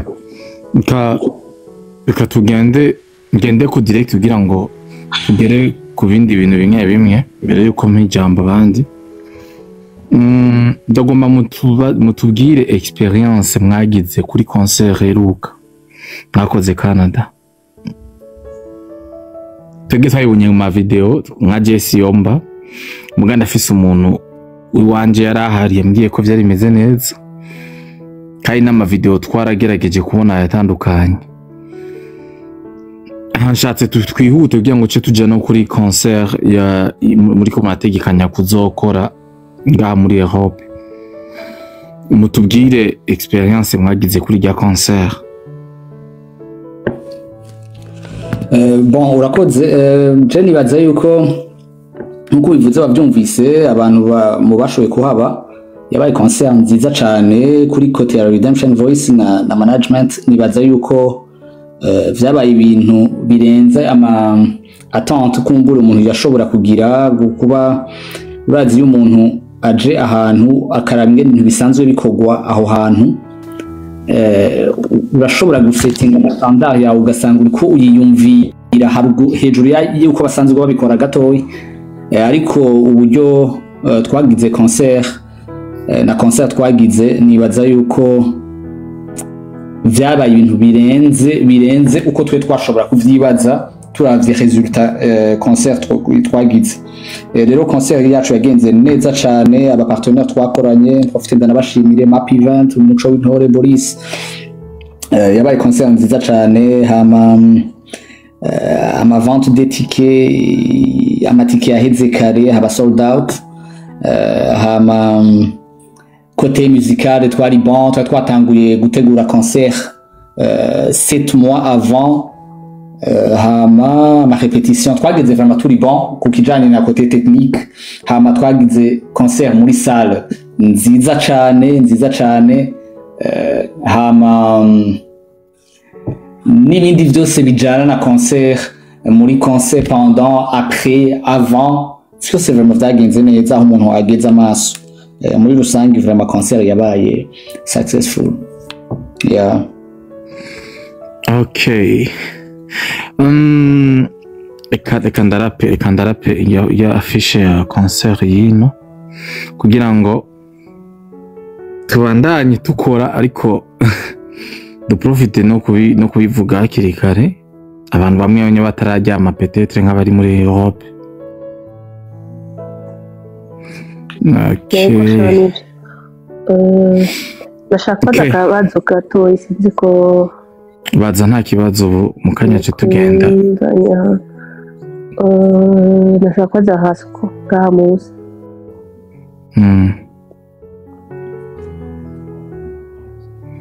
mubaza Hasco uri muri mute ngo va muri mute bakubaza akabazo ndakumva ndaha oya ni kubera ariko arakora ibi yangiriye neza ariko aragenda arashaka kuprofita n'akazi si umuntu ashaka kukontakta umubwira ingene gutegura ibiteramo mu Burundi bigenda nyine byogenda ugashaka kuyishira inbox je vais juste balancer iki kibazo ngaha mo ushaka kuyishura après karagaciyemo c'était juste ça 71 oya yena ubusa 60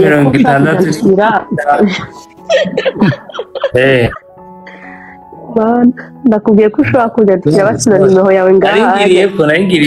yego warugiriyeko nashaka kumenya ingene ibiteramo bitegurwa ntundikire reka ndayikwandikira kuri vema nimero yanje ntigera iba prive sawa merci nta kindi nashaka kubaza merci okay unyene kandi yasashimwe Rasco twabaramukije rero kijya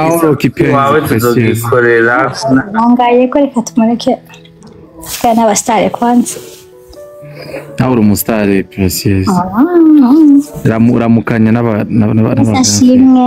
Redemption Voices mwese amen amen tumeze neza nawe cyane nawe ninde yaserukiye Redemption Voice mu Burundi yahuye na internet y'Ubujumbura hama Canada reka yo joyeux Precious yo amina ndasavye Redemption Voice ya US ni aba oyarinde mbazi ninde yaserukiye ntuze nawe Canada ni jewe nyene naserukiye Redemption banga murasi eko bamuramo ngana ndai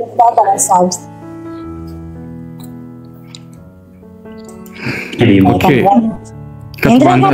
Dindira dive none baje baza je kuri gitari narasaze umviriza reka nakubwira bari ngaha hari Hervé hari na Eric hari na Yves manager Hervé ngaha Hervé ari hejuru yawe bitero yego niho ndi ni sawa nao mwakomeye yesashimwe cyane Evani hari gasinda yego niho ndi kabisa tabwe Tazo mwana kumvuga nawe yego nabamenye urakoze rero sawa Precious ari ngaha Hervé ari ngaha araha Elvara cyane twabibonye araha nje tugaye nawe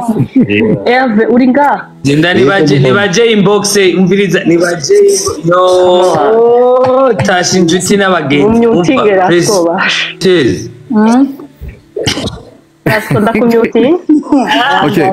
muhore tubandanye ndagira ndamutse Hervé wa mahoro yambustela umeze neza Hervé n'umuntu wanje umeze bwe yego naryohewe nawe bimeze neza bimeze neza turashima Imana kabisa sana yego sha nta kindi ndagira mvuge Rasco nawe ndamumyutinga mu mwanya bandanje avuga Et là, mon Hervé, le frère en Christ. Oh, okay. La vie. Bandette. D'accord, Rasco manette. Oranyica. Okay, tugiye fate kano kanya tubanze tuvugane kuri no evenement, kuri no concert iriko irategurwa. Naronse abantu benshi nkipostinga ijya cover abantu benshi barambajije ati batubwire bazotangurisha amatike mu kwa kangahe tuzoyaronka gute ivyo byose barabimbajije maze kubibazo ndavuga ati okay nibaza vendredi bazobabwira vyose ibimaze kuba clair bazobibabwirira rero aho gikorwa ni cyanyu tuvuge kuri no evenement. Merci beaucoup. Nkuko mubibona kuri affiche de ce concert Bruxelles le 7 juin 2025 izobera aho bita Dome Event Hall. Ni ivy'amatike vuba cane amatike turababwira ingene agiye gutangura kugurishwa, ariko nibaza yuko ntobivuga ngaha ubu nyene, ariko nibaza ko vuba cane tugiye kubamenyesha amatike ama prévente ryari azotangura, ariko nibaza ko azoba mu mino mars. Ego. Okay. Amani nyene yo mu Burundi canke muza muri collab? Icifuzo nuko twese twoba duhari mugabo kugera no munsi abo tuzi bari sanse kuhaba na Redemption Voice Canada. Le Seigneur ouvre les portes aussi pour les autres. Okay, tubwire rero ni kiye kintu nagira mvuge ngo do special bibiri special vyamari vyinshi, ariko murashaka kutubwira nk'umuntu kugira ngo mu motive peut-être reka nkoresha imvugo ko muri gospel biragoye kuvuga ngo ikintu do special vyamabiri special. nibaza tukiri kukiri special uretse na gospel gusa umuntu wese yibaza ko amaze kubona concert y'abarundi canke bo muri sous region azoze kuraba azobona concert itandukanye zimaze kubona. Sinzi ko ari kwiyemera mugabo siniyemeye muga nshatse kuvuga nkoresheje imvugo kumbure iri trop posée mugabo umuntu nta muntu nifuza ko yosiba iyo concert ari kwiyemera muririmba neza ibintu byose mubikora neza kwiyemera murabishoboye. Murakoze cyane ariko yaravugisha kuri biyemeye uzogenda ariko biyemeye barabishoboye bazokwiga karimbo kamwe gusa k'abanyakatolika bazokarimba barabishoboye ibindi nahejeje rasiko mpunteranye barabishoboye cyane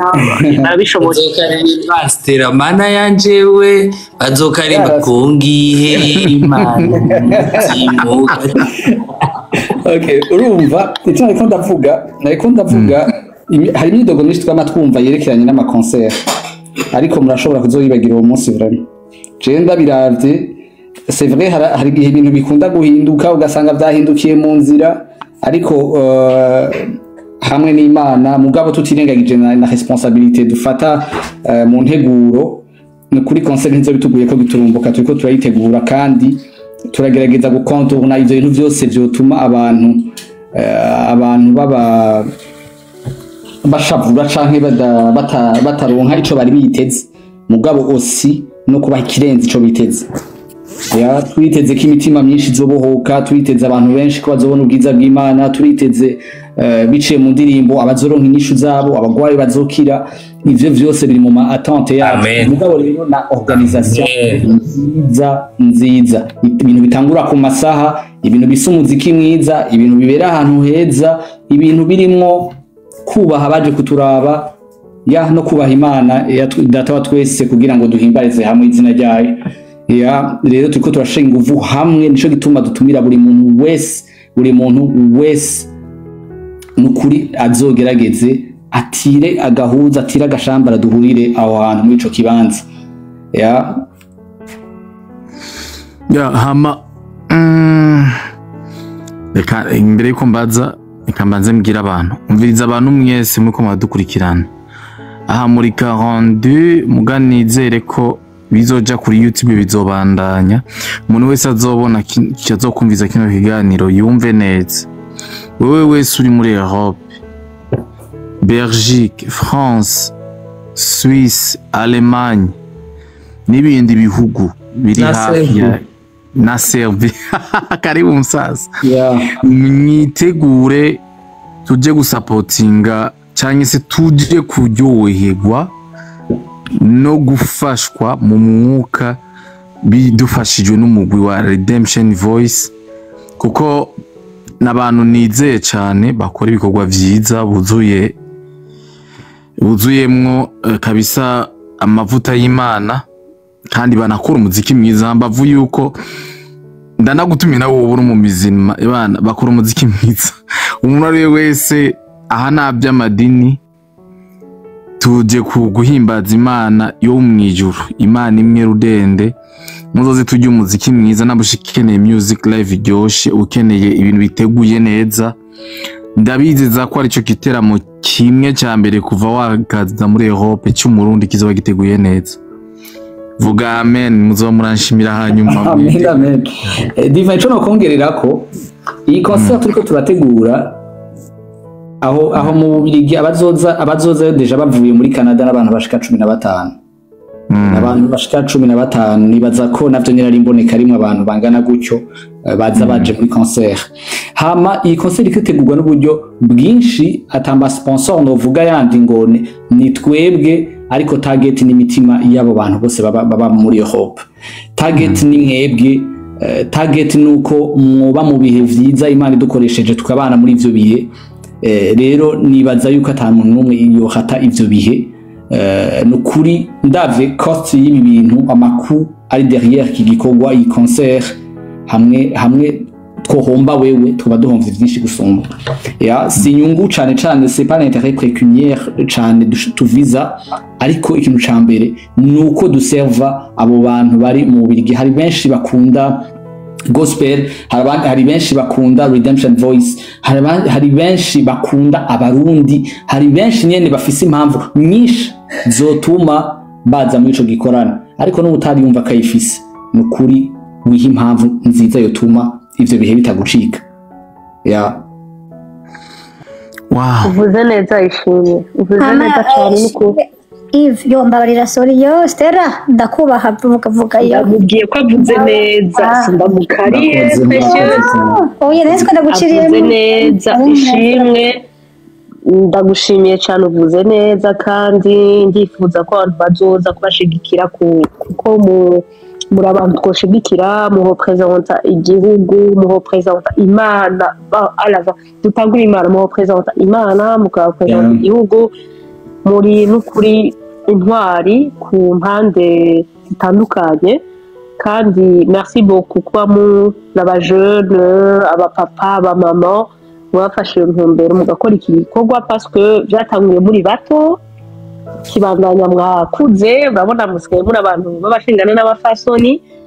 ariko mwakigumye ko mwagumye atukane muri intwari je ndabafata nk'intwari ndabakunda cyane ndabakwirikirana gose nabasabye gusa nti akarimbo kamwe sawa baye ibindi byose nzohimiriza abantu bose bari mu Bubiligi abantu bose bari ahantu hose baherereye tweje ndi mu Busuwisi mugabo ndashaka kuhaba ko ndi muri juin ni n'amadate meza cyane nta wamenya ndashaka kuzoba dahari n'abandi bose basaba kuba bahari no gushigikira bene wacu no gushigikira igihugu no gushigikira iterambere rya twese kandi n'ukuri mwakoze igikuba ciza ko ingene mwazamutse honyene muririmba indirimbo ziteye imbere muja mwamenyekanishije igihugu ku yindi niveau parce que avant abantu bose barimba ntibarimba nkamwe mwerekanye ikindi gikorwa kirenze abantu bose bazocemere bakibashigikire muri abantu bakwiye gushigikirwa. Precious ndaguhaye ijambo ndahejeje. Oya nariko ndabashimira mugabo ari hehe Monsieur Yves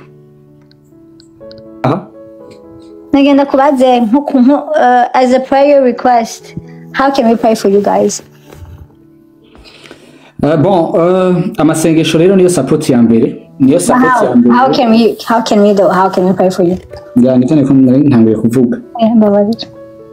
en fait dukeneye concert ibintu byinshi nababwiye iyi concert itwara uburyo bwinshi mu byerekeranye n'amafaranga irakeneye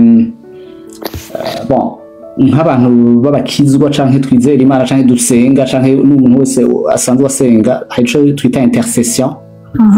kubw'igikorwa kanaka kubw'abantu bazohaba murazi ari ibintu byinshi bishobora kwitambika imbere y'abantu bikabasivya ku munota wa nyuma hari ama incident ashobora kuhaba hari imitego ishobora kuza hari ikintu cama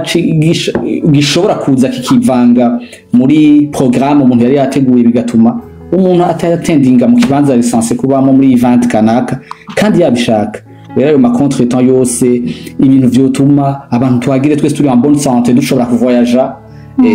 abarusaba makonje bayaronke kubuzi kuko urumva urumva ni programme ibisanzwe ije mu buzima bw'abantu basanzwe bafite ubuzima muri azo buzima bwo hanze nyene babwirukanga niki rero je nibaza yuko n'abandi bari Bujumbura kumbure nabo nyene boroherezwe kumbure kugira ngo bikunde ko twobana urumva Ria hama Imana ibarongore namwebwe kugira ngo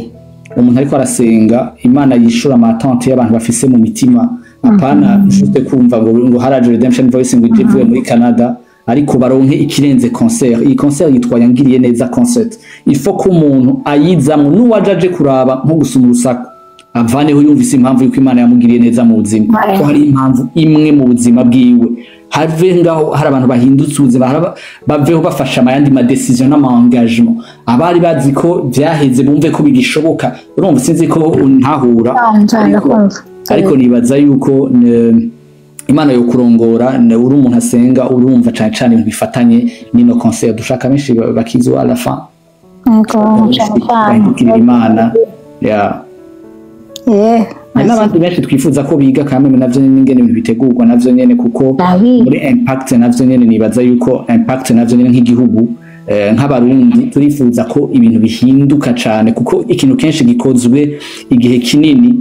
kigakorwa nabi gicika umuco ikintu gikozwe nabi kenshi urashobora kugira 20 ans d'expérience muga 20 ans d'expérience mu mafuti ibintu bikorwa nabi rero ugasanga umuntu asigaye yitwaza experience yiwe cyane mu kugira gume mu buzimire no gukora ikintu ukutariko ariko turifuza ko navyo ni concert yo bitara rimurika muri societe yacu igashika standard ifasha benshi mu ngene ibintu bikorwa ya Imana idushoboje gukontribuer muri societe y'abarundi haba muri diaspora n'ahandi no mu Burundi byo bari byiza kuri twebwe merci uvuga neza cyane n'ukuri uri umuntu yasutswe ko amavuta y'Imana amen urakoze cyane avuga neza avuga ibintu bitomoye avuga ibintu bifasha ku mpande zose nta ofet ibintu uvuga bifata kubategura ibiteramo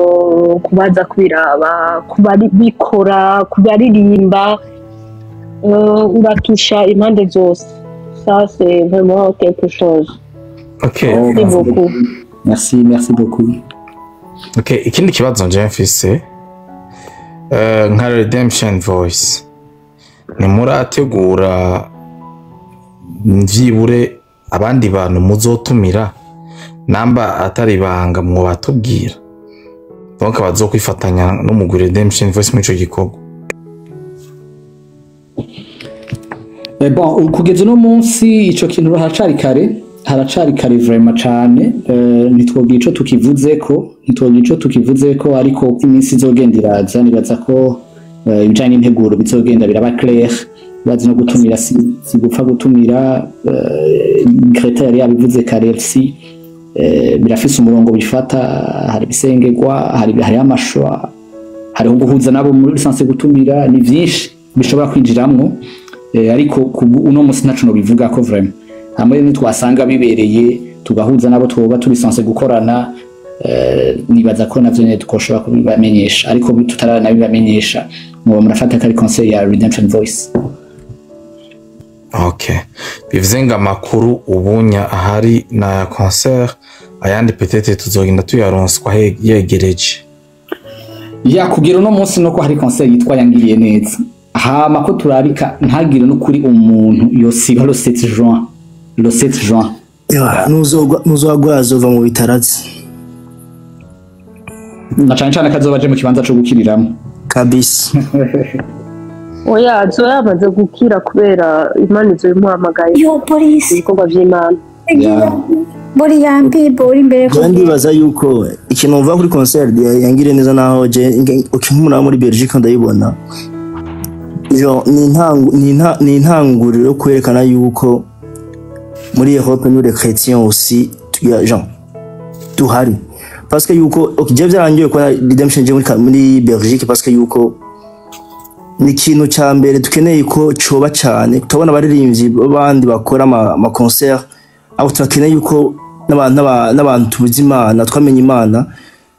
iyo Mana dusenga yuko natugaragaza yuko dushoboye unomva parce que yuko kwana concert nkije mu gihe parce que yuko urazi ko muri Europe ari hano hambere abajene baho sinababeshe ndababwiza ukuri turakeneye kanguka ry'ibisazi muri Europe ku ba jeune surtout bafise imyaka yo guhera ma 16 gushika ma 22 ans 23 ans urumva so iyi concert ndabona yuko vraiment Jesse ndakubesha naryohewe kubona numvise amakuru nkaya agabatsi mwami uratwishuye kimwe muri twagusabye yuko hazabaho concert y'abantu tuzi kuva na kera boza kugira kuko iyi concert nizamo abantu bitongo ngo baramenya Imana gusa ndabizi ko hazazamo n'abandi batabaja bakunda indirimbo za Redemption Voice kwa yuko batina bastare baza ku indirimbo zabo hanyuma bahakure ijambo bahakure kumva yuko ivyo barimwo ici en Europe c'est pas la mission urumva en tout cas vraiment Redemption tabashimye cyane rwose ko mwari yumvire kuza muri Europe ndibaza yuko atari Belgique gusa muzategura n'ibindi bitera mbizo byo kujana mu continent Asie comme ça bakurikirana mushe gutanga message nko kujya muri tugati ngo mukuragize ubutumwa bwiza ku isi yose mukwira ahantu hose mugende mu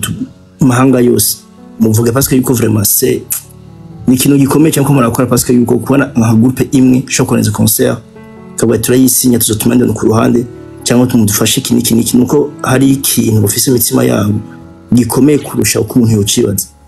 urumva so ibintu se mukeneye by'ubufasha gikuru nuko Imana yonyine birimo kandi amasengesho arahari surtout les chrétiens bari muri Europe guys dusenge satani tumwe kibanza parce que yuko umwasi kintu nk'iki acha kora gusumba uko yakora urazi yuko umuntu yakiraga kiza ibigerageza bibado please kurusha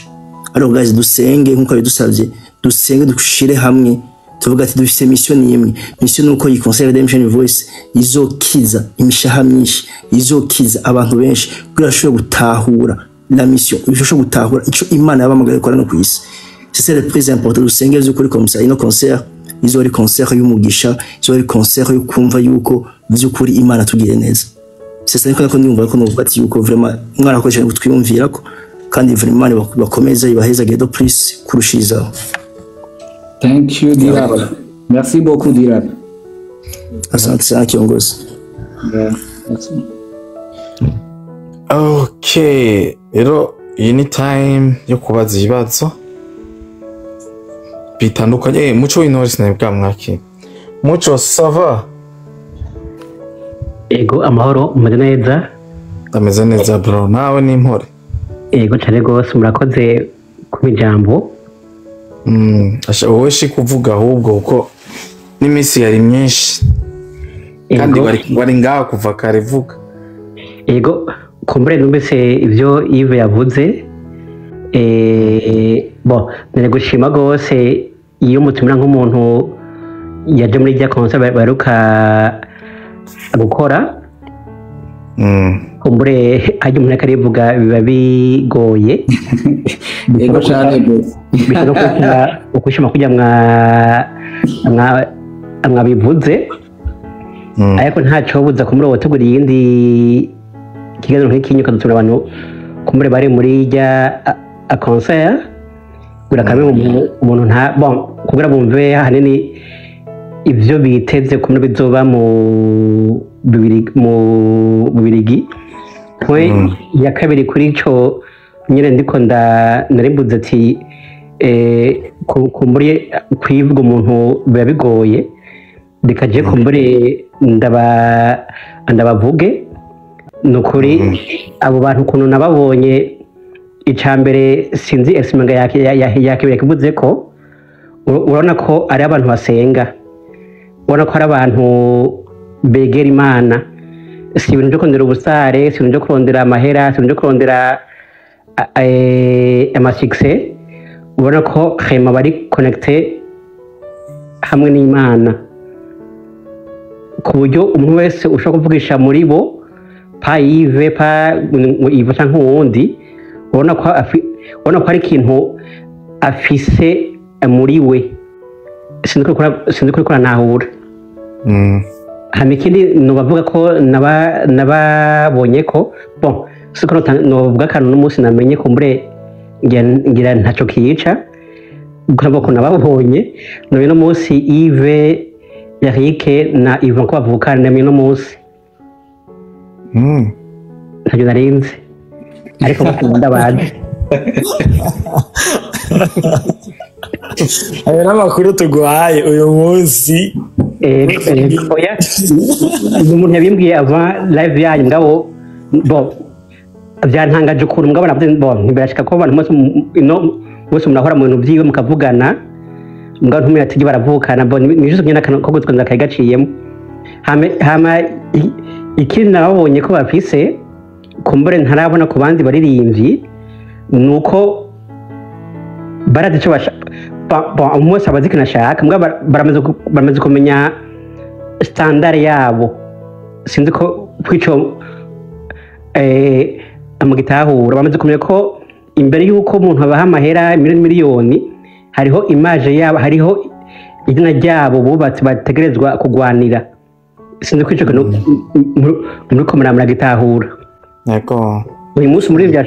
muri ngaha arashobora kuza bamuhaye kumbure amara menshi cyane gose ariko ugasanga kumbure niyo sare baza kuguriramwo uravye izina ryiwe na sandari yiwe n'ukuri ntaho abihuriye uraho ko bubatse stage ugasanga kumbure ntaho bihuriye n'izina ryiwe ego ayo mara arayatwara me image asize nihe mu bantu rero nuvuga ko ico kintu nakibonye ko baraza kumenya ati twebwe twifuza ibintu bimeze ukunye ibintu bitarutse ukunye ava ko biyumvira amahera sinzi ko twebwe abarundi kenshi cyane uvuga ngo abe make mbe nayabonye abarundi kenshi bakavuga haba mu kazi ikintu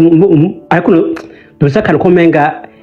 uko vyanga kose amara ndaronka aho nivyo ucishamwo nta kibazo mbwa twara ko hariho image hariho standard umuntu yiheza ati ibintu bitagiye kuri urwego vraiment aho sinoshobora kuhashikira rero kumbure nivyo nshaka kuvuga ko n'abantu basenga ke n'abantu bamaze kumenya standard yabo bamaze kumenya ico izina ryabo ico imyaka 10 n'ingahe mwavuze rivuze kuri bo kumbura bakintu byinshi baciyemwo bakozemo amakosa umunsi ubona ko ayo makosa badashaka kuyasubiramo cyangwa badashaka ko bagomba nyine muri bya bindi murakoze hama ikibazo ngira nkubaze wowe nyene ndakuzi nk'umuntu nubaha cyane cyane muri kote ya evenementiel uri umuntu ategura ibintu vyiza nubaha cyane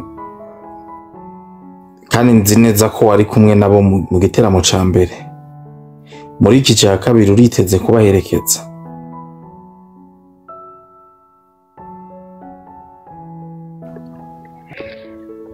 Allo? Mucho intore, pardon. No manza nka Pardon. Reka mu ishure diva. Reka mu ishure kumbure sinzi ko muri bajya 15 ko yabuze amazina kumbure mu mazanga y'ingenge mbata yabuze amazina ngira ryanje ngira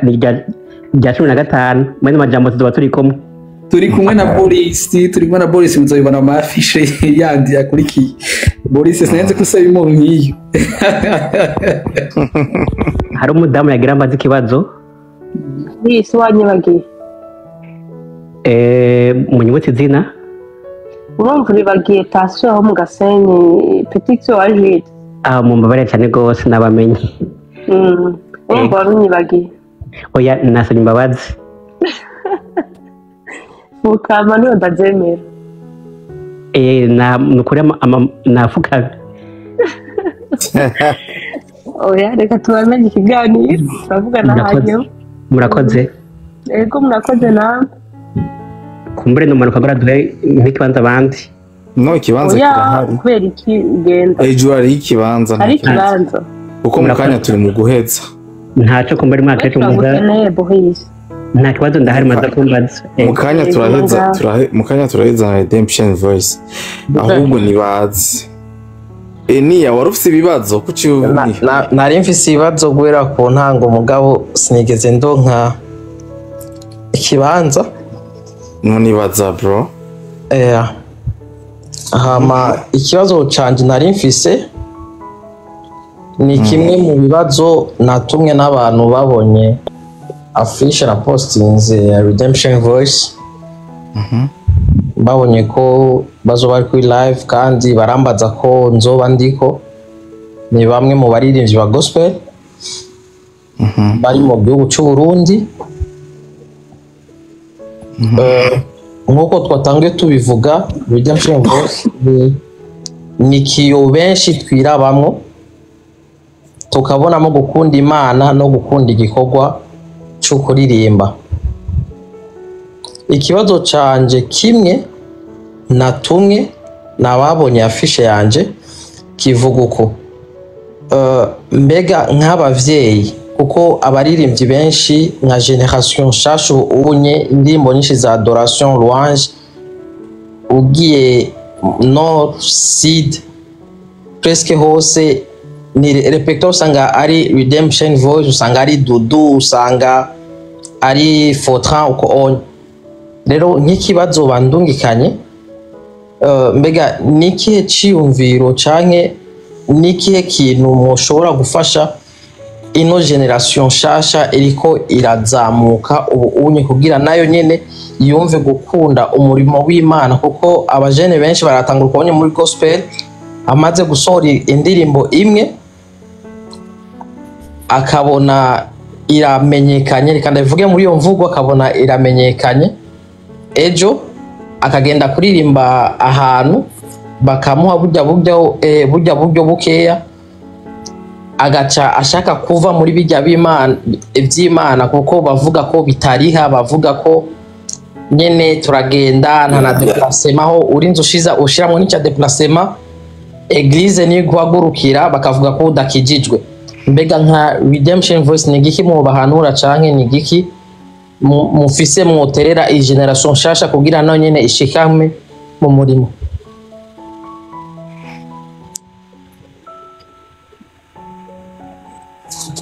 Murakoze kw'icyo kibazo. Icyo twoterera generation nshasha, icya mbere ni uko babwiza kugira uwo bigirako. Ikintu gikomeye kugira reference mu buzima, uri kurakora ukavuga uti okay, jewe nakayo nyigisha, nakayo mfasha aba Redemption, aba wundi artiste wese wese uvuga uti jewe uyu yoba nkuriye muri iki kintu ngomba gukora, canke naha tubagukuriyemo ukavuga ati bijya vyiwe ndakeneye kuzobikora umunsi umwe. C'est important kumwegera, c'est important kumwigirako, c'est important gukurikira amakuru yiwe, gukurikira ibyo avuga, raisonnement yiwe, kugira bikunze bibaye ngombwa ushobore kwigana, kuko mu kwiga harimo no kwigana, ushobore kwigana cyane kwigirako ku byo yakoze. Rero generation nshasha numva nayibwira ngo igira ku ciza wabonye kuri mugenzi wawe, cigireko. Hanyuma ikindi kintu kiragoye rwose muga kirakenewe abartiste kwemera yuko ushaka kwigira ku muntu, burya ni ikintu kiremereye rwose. Ukashaka aho bivuga ukabisohora mu kanwa kiwawe canke muri attitude yawe, ugashobora kwerekana yuko tu vas apprendre, ari ikintu ugomba kwiga. Nimba s'il faut gusaba help ukayisaba, iyo ukeneye gusaba gufashwa ukabisaba, nibisanzwe ukabisaba. Sino twe turi ouvert, turafise ibintu byinshi dushobora guterera abandi, twose indirimbo nyinshi dushobora kugabira abantu, twose ibintu byinshi cyane vraiment dushobora gufasha abantu, impanuro, partage, échange d'expérience, harimo ibintu byinshi twashobora gufasha umuntu. Ego murakoze cyane. Hamwe ikibazo cyane murakoze, pardon. Ikibazo cyane banzurindire gato banzurindire urabaza baza rero. Ikibazo cya nyuma mfise natumwe nyene na bamwe mu baririmbyi, nuko umuririmbyi kenshi iyo ariko araririmba canke iyo ariko araduga mu gikorwa aduga yisunga umuntu kanaka. Exemple ndasubiye ko kandi ko Redemption Voice benshi twafata nk'abavyeyi. Rero hari umuririmbyi avuga jewe umunsi nzovuga ko Imana yashikanye indoto zanje n'umunsi nzokorana na Redemption Voice. Pour le moment turumva ko hariyo Canada hakaba no mu Burundi. Mu gihe bamaze kumva Canada nyene hacazamo kirya kintu cy'ubwoba bakavuga tubituye twabwe ko tuja gukorana nabo indirimbo bashobora kudusaba uburyo nkonga akarorero mwavuze ko nka album irashobora kubatwara plus de 80 millions umuririmbyi amaze kumva ko onya acagira ubwoba rero ikibazo canje niki inye nk'umuririmbyi ashaka kubitura kugira mukorane nawe igikorwa kugira mushikane bwa butuma bwiza kure mbega bimeze gute niki kintu surtout mumurabira ko uyo muntu mukavuga uyu muntu arakuriye gukorana natwebwe uyu muntu ntabwo ari mu rwego rwo gukorana natwebwe urakoze kwica kibazo sinoshaka kuvugira ngaha ngo turaba ngo iki na kijya tuje tumenya ngo ko umuntu adakwiye gukorana na twebwe ariko twe twavuga yuko imiryango iruguruye ikintu cyane kitulimita ku bikorwa n'ubu turafise amadomo agomba ikintu kitulimita mu bikorwa ni feasibility y'ibintu hari nk'abantu bazana projet dukorana umama tugira tuyitangure hagaca hitamo nk'ikintu gituma feasibility igorana alors ico no kuremesha coco nta exigence y'amahera dufise ku gukorana n'umuntu nawe gukorana tubwira ngo duha amahera autant canke ngo duhiki na numwe tugirira ivyo bintu twebwe reflexion yacu igenda aho dola y'amahera na police yabivuze igenda aho dola y'amahera urashaka no kuzana amahera menshi akira amahera dukorane twavuga ati ntitusakorana malheureusement ayo mahera yawe niyo tuma dukorana uravyumva so ntituraba amahera ushaka kuba atacu ufise tugakorana ushaka no kuza ufise ibintu ugomba kuduha tukababwira ati oya sivyo twarondera ico tugomba ufise urose amahera mbwa ntusi ico dushaka canke n'amahera ugira mugabo ufise ico dukeneye ikintu gikenewe yuko twokorana urumva rero novuga ati imiryango iruguruye twegere urashaka guca kuri management urashobora kutwandikira umuntu natwegere les critères ntazo novugira ngaha mugabo harabaho kuraba umuntu ntifatana n'umuntu wari wese siko umuntu ntifatana n'umuntu wari wese uriyumvira ukaraba projet azanye niyo muri ko muraja ukaraba ko bihuye uko urumva n'icyo umutima wawe kubarira uko abantu bose bavuga ngo dukorane bose nimwokorana mugabo nawe hari umuntu binumvikana cyane niba ashaka umutima mugakorana murakoze cyane Division we ndashaka kuvuga gatoya nta kibazo ngira mbere nk'umushinga ntaye gatoya ijambo mugire nija yari ibintu sinzi ko irike bavyibuka yarigeze kubimbwira umunsi umwe vyangunye umutima nje birantravaye everyday mu bitravaye tego turo barapere babiri je n'undi mapere kuri eglise nashaka kuvuga izina parce que yuko ntafise uburenganzira yarigeze kutubwira ati ngo dirap gituma ubona abafise uko barapere nuko yambara nk'abarapere ariko uri umuraperi ukompeta nk'umuraperi uvuga ko nari mfise uwo ndabirako nari mfise ikiyo cyane bati c'était Prince Mushini ngendera ko mvuga ati ni umustar yari favori kuri jewe ni umuntu nkurikana cyane ni umuntu umva nagenda kuri style ziwe nagenda ku kisuga yuko uyu muntu murabiye ko uratahura nije musanzwe umuririmbyi wavuze ko Redemption Voice ari abantu bashaka kuyigendera ko bashaka kugira ke ariko umenye yuko ambavu yuko ushaka kumenya kwanza ugendera ko basanzwe witore premièrement witore ku bwawe witore kwanza umaze kwitora hama rero cura umurinzi ugendera ko bwati uyu muntu jaranyubaka aranyuzuza ndamugiriye ko sava metushe shaje bashaka kumpindura hana hama bakagufasha urumva byanyeretse yuko kugira umuntu ari ufise identique kuri we bigufasha gushika kure bigufasha kumva ngene ushobora kugenda wikomporta cyangwa uko ushobora kugenda witwaye mu bintu vyawe ukuraba mu buzima urumva niho bigutwara nta bintu byinshi ushaka kumva yuko ngo nshaka kuba nka Redemption ntucurimba nkabo no oyaye ariko biza gufasha muri we yo kumenya yuko ukuntu bitwara je ndibuka yuko umunsi umwe nize kwisanga ngira ama comportement y'umuririmbyi umwe muri Redemption Voice twa David